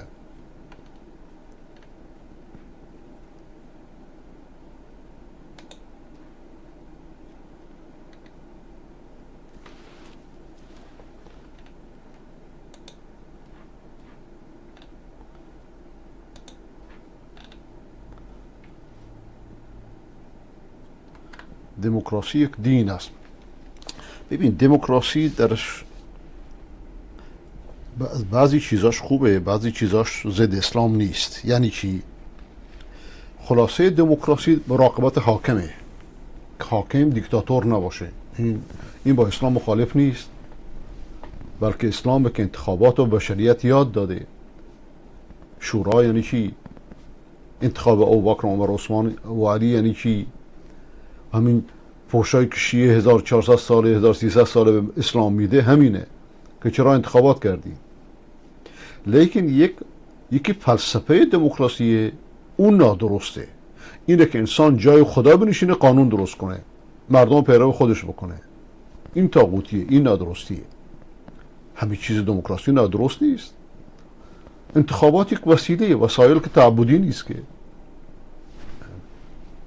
اگر کسی ضرورت دید مشکلی نیست، پارلمان کسی ضرورت دید مشکلی نیست. و داعشی این حرفا رو نمیفهمند.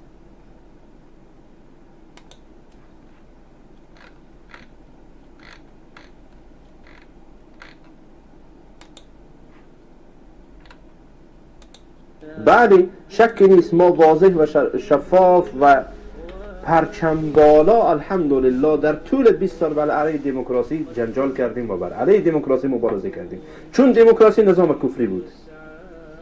امروز نمیگم، تمام ویدیوها را از قبل هم ببینید، از 5 سال 6 سال قبل هم ببینید من این حرف را میگفتم و حتی در کنفرانس های این حرف را گفتم. اینطور نیست که امروز بگویم. دموکراسی یک دینه و در هر جایی که این دموکراسی تطبیق بشه ما به اون مخالفیم. خلاص، یک کلام مخلص کلام. و اگر میخواهید که در مورد دموکراسی معلومات پیدا بکنید، بسم الله، من برنامه های از 4-5 سال قبل در شبکه وصال حق داشتم و در همینجا هم هست. يرجون فضلك امطروا حاشاك.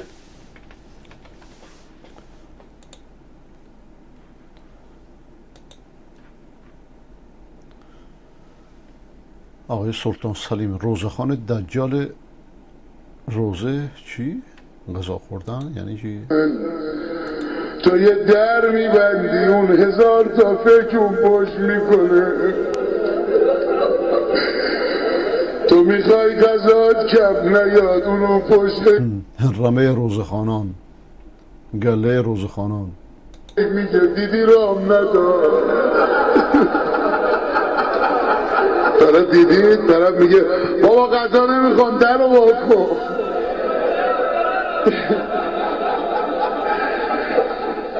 به خاطر همین حواستون باشه، غذا نرسه بهتره تا آبروی نفر بره، آبروی رهبر بره. بعد میره سرگردون از این ور اون ور، دیگه چیکار کردم رام نداده. خریت، یاوه‌گویی، مست، چی میگن اینا؟ رضا من عریتی رفتم شلوغ بوده، داد و بیداد را انداختم، در حسینیه رو به رو کسی نبندی. آقا تالا در به رو کسی نبسته.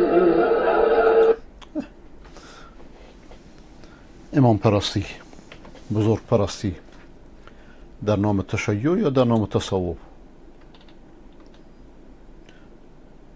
آخوند دجال و ترجمه و تحریف قرآن. در قرآن در سوره حدید نمیگید الم یعن للذین آمنوا ان تخشع قلوبهم لذکر الله. ذکر الله گفته، نگفته ذکر حسین، نگفته حسین الله، علی الله، همچون قزوینی پلید علنا میگه و دیگران هم میگن. فارسی ایرانی این آیه اینه که از زمان نزول قرآن صدات بلند بندگان من، هنو وقتش نشده برگرد، هنو داریم میری. این چه ترجمه ایه؟ این حماقت چیه؟ این فریبکاری ها چیه؟ یعنی مسلمان ها همه گمراهند بنا به تفسیر این احمق. کجا داریم میری؟ کجا داریم؟ بیای علی رو عبادت کنید. کجا داریم میرید؟ بیای علی رو جای خدا بنشونید.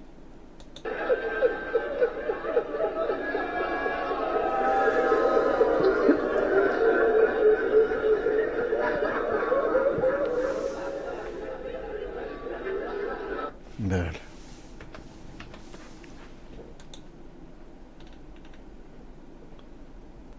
آخوند دجال روزخان و دیوانگان.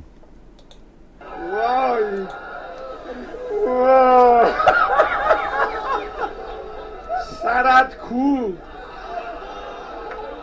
سرت کو، یعنی سرت بزن که دامان بگیرم. سرت کو، سرت کو، که سامان بگیرم. اینجوری مقلدان رو خر میکنند، اینجوری به نام اهل بیت دین و عوام زده میکنند، پر از خرافات و شرکش میکنند. سراغ سرت را من از آسمانو نیستش رو زمین سرت، سر تو بالای نیست. چرندیات همش چرندولوژی، توهین صریح حکومت ایران به افغانی ها، توهین صریح حکومت ایران به برادران افغان، تقدیم به وطن فروش های افغانی که خود وطنشان را به ایران فروخته‌اند. بفرمایید. مسئول شستشوی این قسمت در خصوص سبزیجات کجایی هستین شما؟ کجایی گفتی؟ اصلا من از ایشون دیگه هیچ سوالی نمیکنم. کارگر افغانی در مراکز تهیه و توزیع مواد غذایی کار کردنش جرمه. بیا. شما کجایی هستی؟ شما افغانی هستی. پس الان دو کارگر اینجا هستن که افغانی هستن، حتما یه امکنه باید معرفی. نجات پرستی همینه. الان همین حرفو اگه در اروپا و امریکا بزنه جرم داره. همین حرفو شما اینجا ممنوعه که این حرف که جرمه به جای خودش، حتی از دین کسی سوال کنین درست قانونا ممنوعه. تا چه رسه به نجات پرستی تا این با این وقاحت. این بشه به مراجع قضایی چیزی که مشخصه همون کارگرای افغانی سبزیجات و کاهوها رو میشستن. متاسفانه الان ما به هر کی میگیم آقا بیاین توضیح بدین، کسی نمیاد اینجا توضیح بده. پس چیزی که مشخص شد برای ما همون کارگرای افغانی که از نظر ما مورد تایید نیستن به هیچ عنوان در خصوص شستشوی این سبزیجات و کاهو که واقعا برای ما حائز اهمیته، چون شستشوی اینا خیلی برای ما مهمه. بله.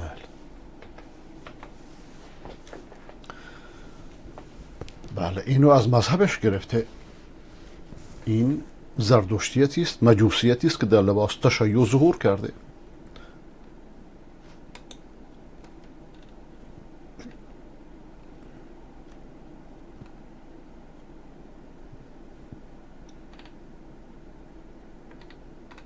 ای انسان ضعیف، چی چیز تو رو متکبر و مغرور کرده؟ بله عزیزان این دنیاست. ببینید این وضعیت و این وضعیت و این حال را ببینید. اینجا در حقیقت حفره ای نیست که فکر کنید منطقه است حفره است. اگر دقت شود اینجا همه قبر هست، اینجا قبرستانه. ولی قبر این بیچاره، این مسکین که دفن شده ببینید قبرش افتاده و این گناه هست انسان. اکثر این قبور را که ببینید شکسته افتاده و بهترین مثال این قبر است. فرد در اینجا دفن میشه، فردی که حالا به هر مقام و جایگاهی که باشه، میخواد رئیس جمهور باشه، میخواد وزیر باشه، میخواد ثروتمند باشه، حاجی صاحب باشه، قاضی صاحب باشه، مولوی صاحب باشه، هر کس که باشه. ما نمیدانیم در اینجا چی فردی حالا دفن هست، خدا بهتر میدونه. ولی آنچه برای ما مهم است انسان با تمام جایگاهی که داره، همچنان که الله میگه یا ایها الانسان ما غرک بربک الکریم، ای انسان چی چیز تو را متکبر کرده در برابر پروردگارت؟ آیا انسان واقعا میتونه که تکبر داشته باشه با همچون حالتی که همچون جایی داره؟ آیا انسان میتونه مغرور باشه به همچون جایی که داره، با همچون حالتی که داره؟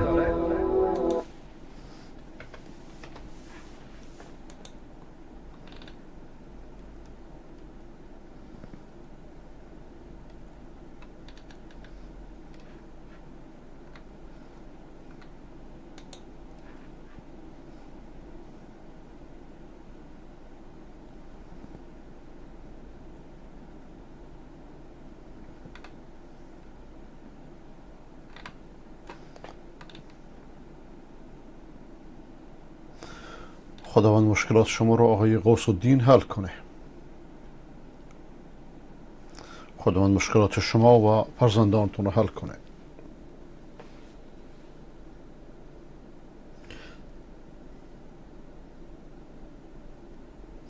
نگفتید که از کجای افغانستان هستید؟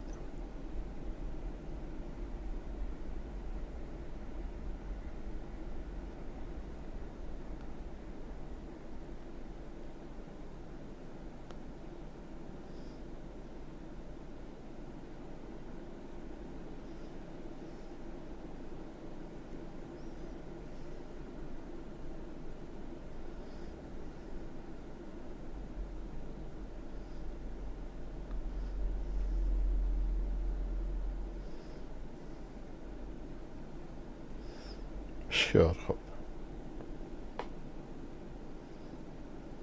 پس من می نویسم غوث الدین هراتی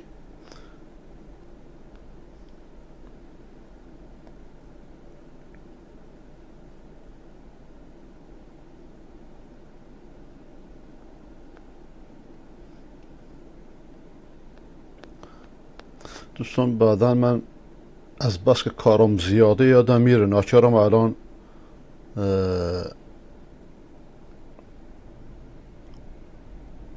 اضافهش کنم یا میمونه برای خدا داند کی اضافه شدی.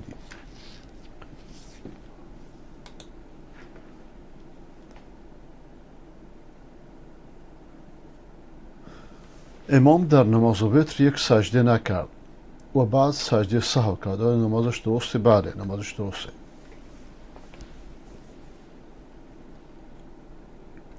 این سوال بیننده هست که از طریق شبکه یوتیوب ایمان زلال لایو را تماشا میکنه. خدا به شما خیر بده آقای باباجان تاجیک.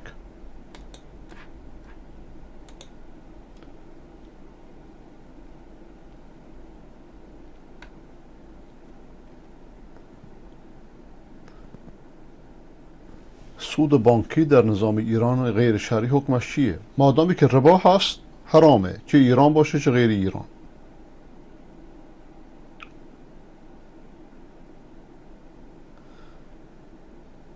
سوال دومتون واضح نیست آقای محمد. بدون خیر دادن برای اموات نیت میخواد؟ مقصودتون چیه؟ مثلا نذری میکنید، اگه این نیت میخواد، این نذره برای کی؟ برای خودت؟ برای دیگران؟ نیت میخواد.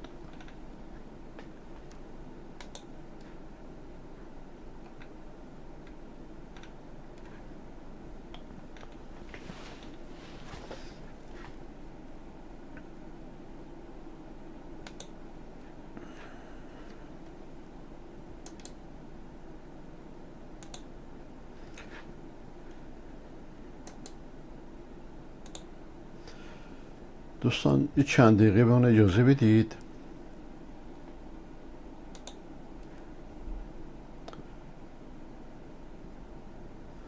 مستند ابا و امامه رو میذارم، بعد انشالله برمیگردم. هر گفتمان قومی به شدت باید سرکوب بشه، به شدت باید سرکوب بشه، به شدت باید سرکوب بشه. پشت هر حرف اینا حتی اگر به ظاهر تجزیه طلبی نیست باید به سرکوب بشه. به خصوص جریان در کردستان آذربایجان. هر حرفی آقا آموزش ما بچه‌هامون میان مدرسه تا 7 سالگی آذری خوندن، ترکی خوندن، کردی خوندن، عربی خوندن، میان تو مدرسه نمیتونن فلان، بیان آموزش زبان مادری کنیم. به شدت باید سرکوب شه. آموزش زبان مادری ندید. من میگم زبان مادری ها. دقت کنید. خیلی از این عزیزان این طرف ما آموزش زبان مادری رو کوتاه اومدن. منم قبلا کاری اومده بودم ولی نه اینا میان جلو. آموزش زبان مادری کوتاه یک فرقی داره از آموزش زبان مادری، یعنی شیمی و ریاضی هم به زبان کردی و ترکی بخونیم. آموزش زبان مادری یعنی اینکه آقا ما در کنار دروس دیگر یک کلاسی داشته باشیم برای زبان قومی خودمون. از همون ابتدا باید جلوی تمام این بحثا رو گرفت. الان هم دارم به جمهوری اسلامی میگم اگر جمع نکنی این لباسای قومی رو جمع نکنی، جلوی این بچه بازیه که آقا رسانه استانی گذاشتی هر کی به زبان خودش و اینجور مسخره بازی‌ها، جلوی اینا رو نگیری. اگر این یک دستسازی قومی رو در ایران انجام ندی، نری به سمت همبومی، متاسفانه من نمی‌بینم به سمت بومی کردن، به این میگن بومی سازی. باید بریم به سمت همین. این کارو خوشبختانه ما در دوران 50 ساله محمد رضا شاه و رضا شاه به درستی داشتیم انجام میدادیم. همین محمد رضا شاه که خیلی‌ها بهش توهین میکنن، همین جلوی گسترده شدن مساجد سنی رو گرفت. برید آمار بگیرید. همین جلوی گسترده شدن مساجد سنی رو گرفت. برید آمار بگیرید. باید تمام گفتمان‌های قومی جلوش گرفته بشه. با قدرت نه بحث تنده، نه بحث سال‌ها رو این قضیه کار. باید جلوی این قضیه گرفته بشه. مردک پلش. تو این زمینه درود به شرف رضا شاه و محمد رضا شاه من بفرستم. ببین ما باید انصاف داشته باشیم دیگه. این دو تا شاه طبق اقتضاعات بالاخره زمان خودشون آقا اصلا بی برو برگرد کلی باج دارن به آمریکا یا کشور غربی، حرفی نداری. ولی یه کاری کردن خدا شاهده، در حوزه داخلی به شدت جریانات پان کرد و پان عرب و پان بلوچ و غیره رو به ویژه جریانی که اصلا نمیذاشتن شما مساجد سنی رو نگاه کنید تو زمانش چند تا بوده، الان زمان جمهوری اسلامی متاسفانه ببین چقدره. کوچیک حمله سنی ها هست. این شاهی که انقدر فحش میدی اتفاقا کلی برنامه ریزی کرده بود که از همین سنی ها داشت شیعه میگه. کوچیک حمله سنی ها هست. شما تروریستای وهابی، بگم من کوچیک تمام سنی های ایران هستم ها. پایگاه های اینترنتی مخالفین جمهوری اسلامی همگیشون دم از مظلومیت سیستان و بلوچستان از عمری های زاهدان میزنن. تازه اونا مظلوم نیستن، همه اینا قاچاقبر مواد مخدر، همگیشون تاجر مواد مخدر، مدارس الی ماشاءالله، مساجد الی ماشاءالله. بله، خدا رحمت کند مرحوم شاه را پینا را مثل سگ ذلیل کرده بود. این شاهی که انقدر فحش میدی اتفاقا کلی برنامه ریزی کرده بود که از همین سنی‌ها داشت شیعه میکرد. بله، خدا رحمت کند مرحوم شاه را پینا را مثل سگ ذلیل کرده بود. کوچیک همه سنی‌ها هست. در زمان پادشاه فقیم عمر کشون داشتیم ما. آقا عمر کشون شون یک بخشی از بحث شیعه همین جزئیاتش به همین عمر کشون نشونه شیعه.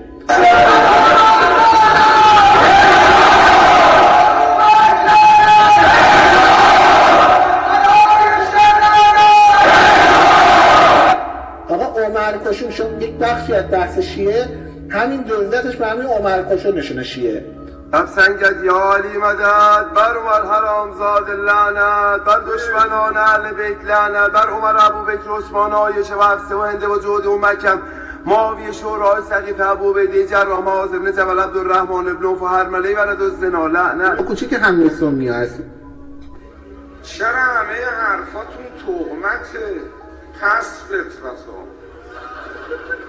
نامردا، بی انصافا، کافران سقیفه ای. کوچیک همه سنی‌ها هست. من کی تو این گرم به آخوند شیعه آدم توهین بکنه به خاطر اینکه سنی بعدش میاد، بعد پدر و مادر هرچی سنی لعنت. حالا بیشتر نمیگم چون یه جاش به ضرر شیعیان سنی ها پررو میشن. تو دعوای شیعه و سنی بر هوای شیعه رو داشتن آخر. شما تروریستای وهابی، بگم من کوچیک تمام سنی های ایران هستم ها. این شاهی که انقدر فحش میدی اتفاقا کلی برنامه ریزی کرده بود که از همین سنی ها داشت شیعه میکرد. همگیشون دم از مظلومیت سیستان و بلوچستان از عمری های زاهدان میزنن. تازه اونا مظلوم نیستن، همه اینا قاچاقبر مواد مخدر. بله، خدا رحمت کند مرحوم شاه را پینا را مثل سگ ذلیل کرده بود. خاک بلوچستان جای اجنبی نیست. اگر بلوچی مسئله بلوچا یادت باشه، مرد برای نان میمیرد تا مرد برای نان. خدا سوگند تا نفس آخر تفنگم را زمین نمیگذارم.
دعوت عیسی و موسی و محمد یکی است.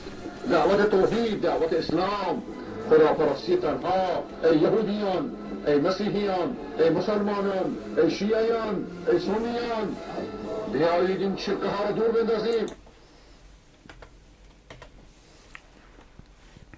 با عرض سلام مجدد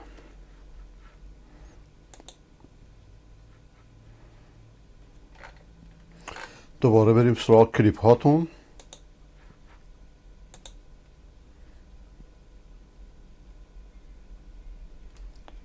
درود زیبای محمد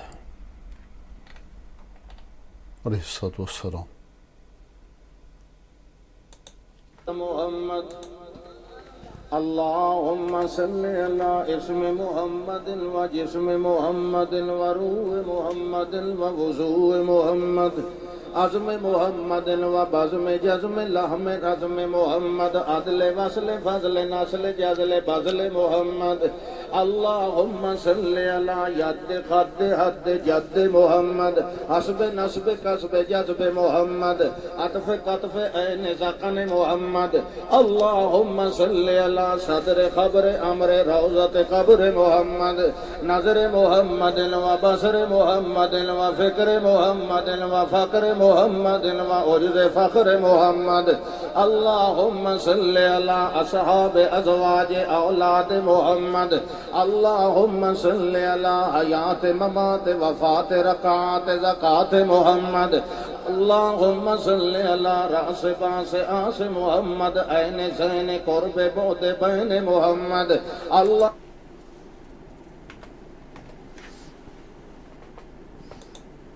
بهترین طریقه صلات بر پیامبر صلوات ابراهیمی است.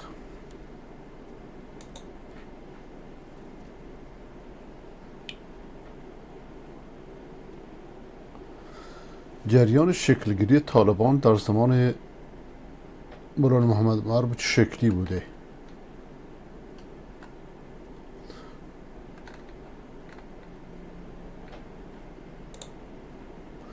عرض کردم این کلیپی که شما فرستادید آقای محمد رفیع، این کلیپ نمیاد.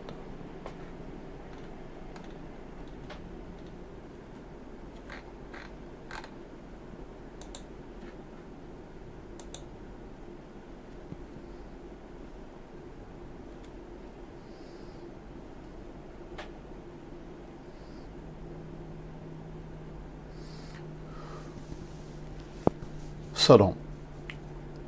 اگر امکان داره این سوالها رو جواب بدید. آیا خداوند در زمان خلقت شیطان میدونست اینجوری در مقابل آدم به خداوند نافرمانی میکنه؟ بله میدونست. اگر میدونست چرا خلق کرد؟ برای که این دنیا رو برای امتحان خلق کرده. این دنیا تضاد هاست. اگر شیطانی نمی بود بهشت جهنمی هم نمی بود. دقت میکنید؟ و همه کارهای خداوند بنا به حکمته. لیکن این رفتن راه بهشت و دوزخ به خود ما گذاشته. امانات به این خاطر به تحویلمون داده. دیگران نپذیرفتند، انسان پذیرفت. یا چرا خداوند از شیطان پرسید که چی چیز تو رو منع کرده از سجده به آدم؟ آقا دانستن غیر از اجبار کردنه. مولانا عبدالعزیز خدا رحمت کنه میفرمود که شما این مثال رو میزد، گویی دو تا پسر داری میفرستی بیرون، میگی که بریم مثلا یه چیزی بخرید، به همسرت میگی یا به بقیه میگه که اونی که حسن میخره حسین نمیخره. اون وقتی رفتن بیرون اجبارشون نکرده، پدر اجبارشون، لیکن از تربیتش به فرزندانشو میشناسه. بله.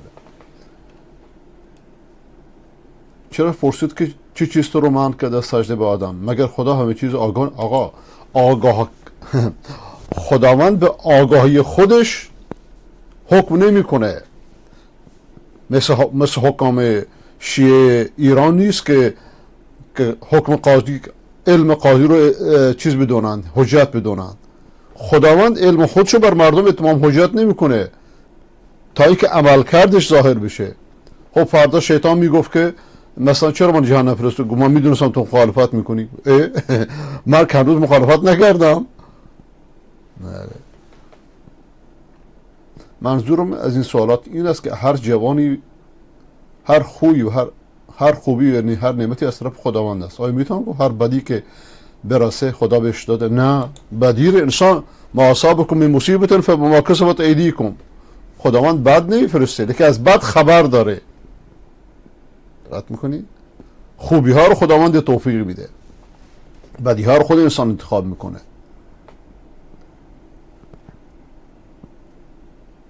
بله انشاءالله که شنیده باشید. این درودخوان یک بریلوی غالی هست و این درود بدعت است و مسنون نیست. آفرین بر شما، بی خاطر من قطعش کردم. پیش شما صداش واضحه، پیش من نه.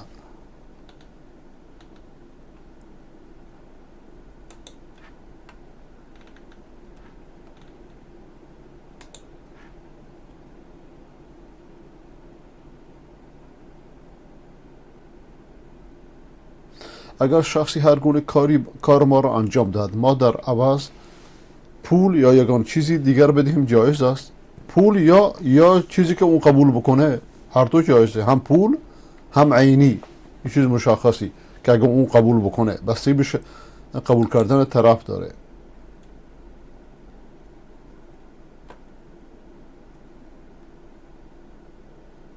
در وقت تیمم کردن دستها را سخت بر زمین میزنند یا یواش؟ نه، یواش، لزومی نداره که دستات با خاک آلوده بشه، یک بار بزنی هم کافیه.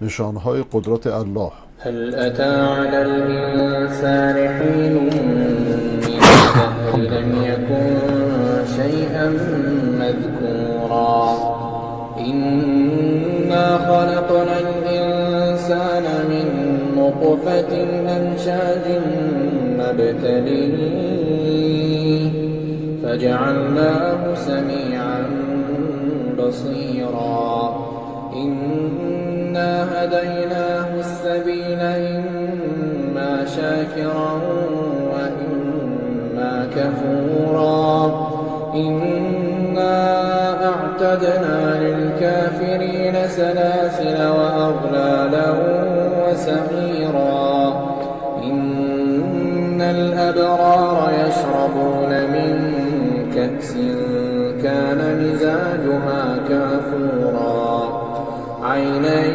يشرب بها عباد الله عينا يشرب بها عباد الله يفجرونها تفجيرا.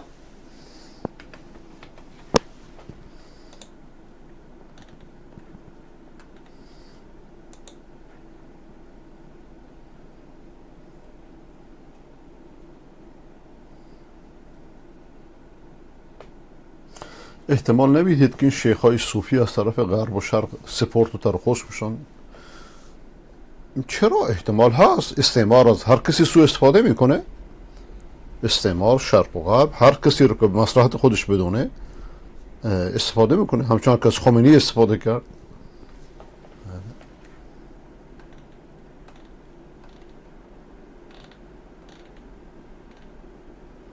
ولی که مهم اینه که عقاید خودشون اونا رو آماده میکنه.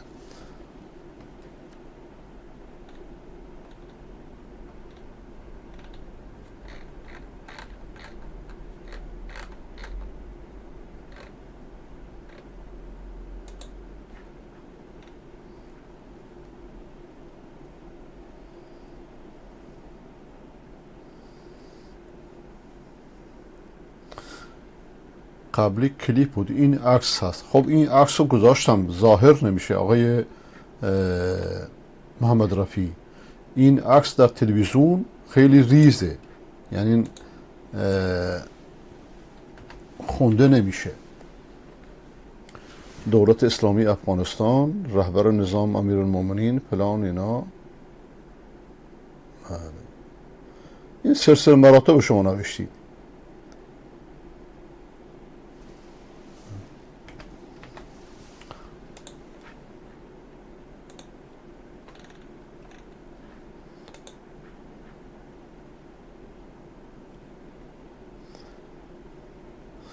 راجب سوالی که شما سوال کردی، سوره ملک هر شب قبل از خوابیدن خوبه.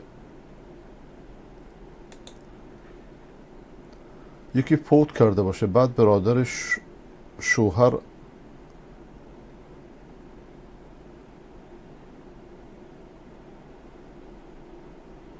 سوالتون رو متوجه نمیشم. برادر شوهر میتونه با زن برادرش که فوت کرده و عده تمام شده میتونه ازدواج کنه، چرا نه؟ در این معنی نیست. شما یه برادر دارید مثلا فوت کرد، همسرشو میتونی بعد از عده میتونی به ازدواج در بیاری.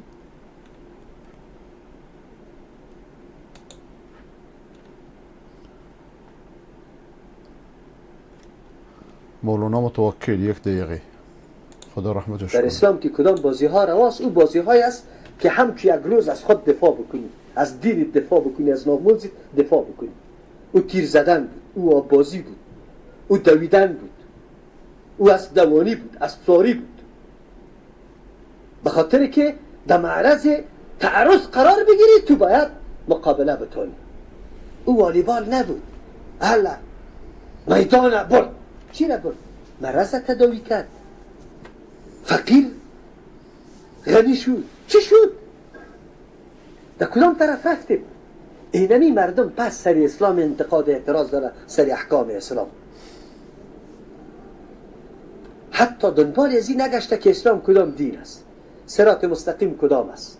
نه، ما گاهی هم درد سرم نمی کنیم.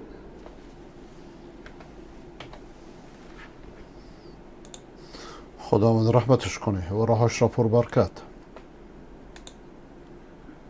اصطلاحات تکمیل و کسانی که برادرای عزیز سر مسلمان نام میمانند، مسلمانی را که الله میگه عزت داره، ولله العزت ولرسوله وللمؤمنین ولكن المنافقین لا یفقهون. کسی که عزت مسلمان موحد نمیشناسه الله میگه منافق است. چرا الله میگه ولله العزت ولرسوله، سومیش وللمؤمنین. به عزتی مسلمان با چی میشه؟ با اصطلاحات منفی که تو تروریست هستی، تو افراطی هستی، تو بنیادگرا هستی، تو فاندامنتالیست هستی، تو خوارج هستی، تو وهابی هستی. این کلش اصطلاحات انگلیس است که در بین مسلمان ها ترویج میکنن و مسلمانی که بلبل وار گپای انگلیس تکرار میکنه در روز قیامت که انگلیس حشر میشه. عزت مسلمان ها باید بشناسید.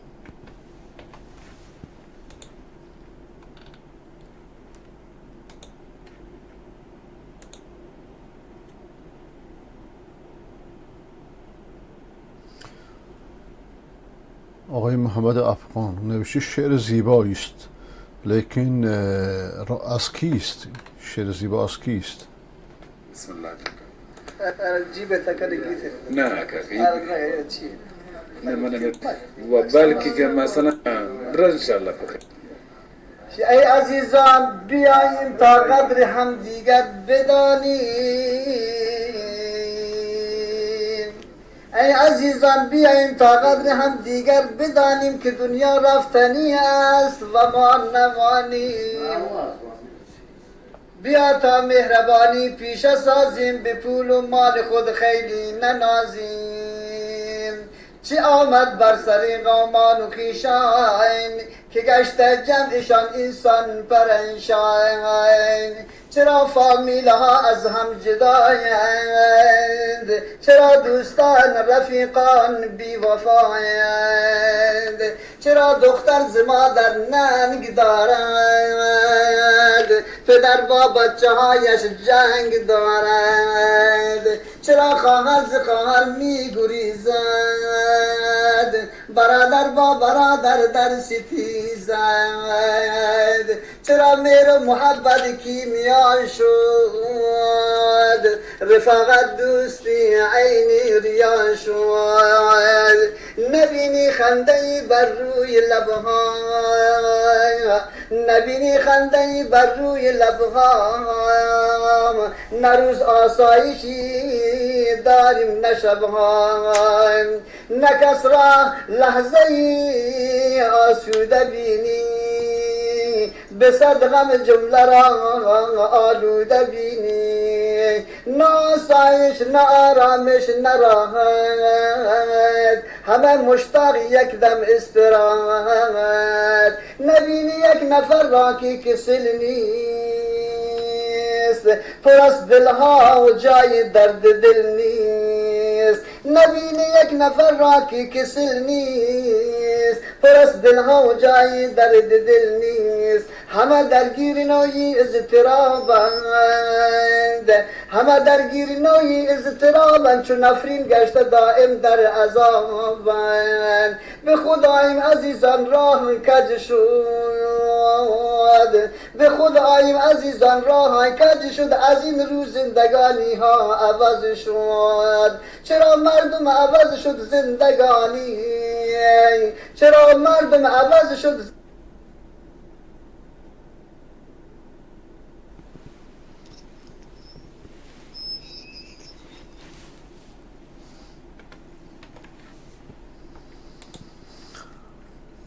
این که 2 دقیقه بود چرا نمیشه 6 دقیقه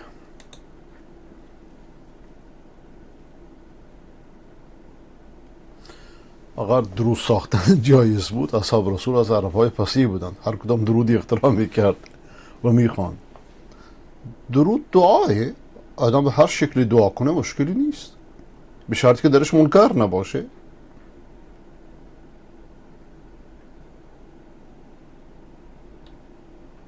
لیکن بهترین درودها بهترین دعاها دعاهای نبوی است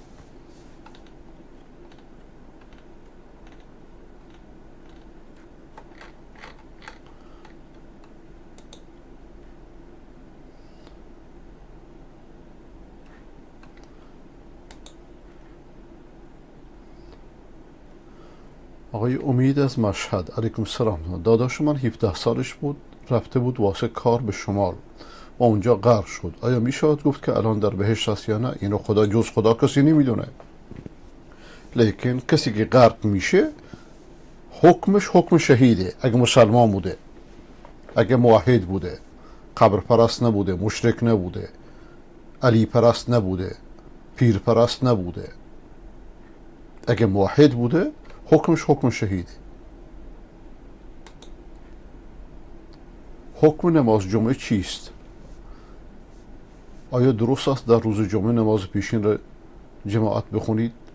حکم نماز جمعه فرض عینه بر هر مسلمان مردی و اینکه نماز ظهر هم بخونید نه این درست نیست اگرچه شافعیه احتیاطاً میخونند به خاطر اینکه میگن در حدیث دیگری هست که الجمعه لمن سبق لیکن این کار درستی نیست و سلام بر شما بینندگان ارجمند از شبکه یوتیوب ایمان زلال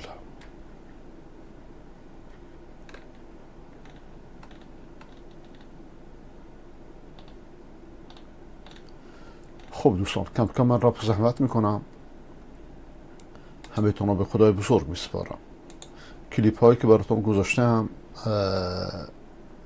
بر اونایی که در لیست بنده هستن توضیح دادم در زیر نویس تلویزیون هم هست توضیح دادم از الان تا 6 صبح به وقت لندن الان پیش من ساعت 6:20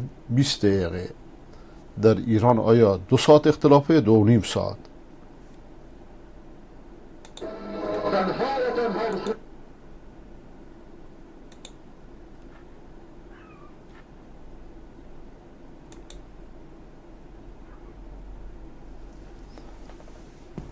کلیپ هایی که میخوام بذارم به جناب محمد مصطفى علیه السلام و علی آله و صحبه الکرام خدا حافظ شما باشه و با عرض ادب به شما بینندگان ارجمند در سراسر جهان هر جا که هستید خداوند یار و یاورتون باد که ما را در خانه های خودتون مهمان خود قرار دادید. امیدوارم که در این لحظاتی که مهمانتون هستیم خداوند بر زبان بنده چیزهایی را جاری بگرداند که برای صیقل دادن و بررسی مفاهیم مغلوط و چپه‌ای را که مردم فرقه سازان بدعت گذاران به جای دین به خورد مردم داده اند بتونیم این نقشه ها را باز کنیم، بتونیم این توطئه ها را بفهمیم تا شاید به توفیق خداوند و با فهم صحیح از تاریخ و از مفاهیم دینی خود از دام این دامگذاران، از دام این امام تراشان، از دام این امام پرستان و قبر پرستان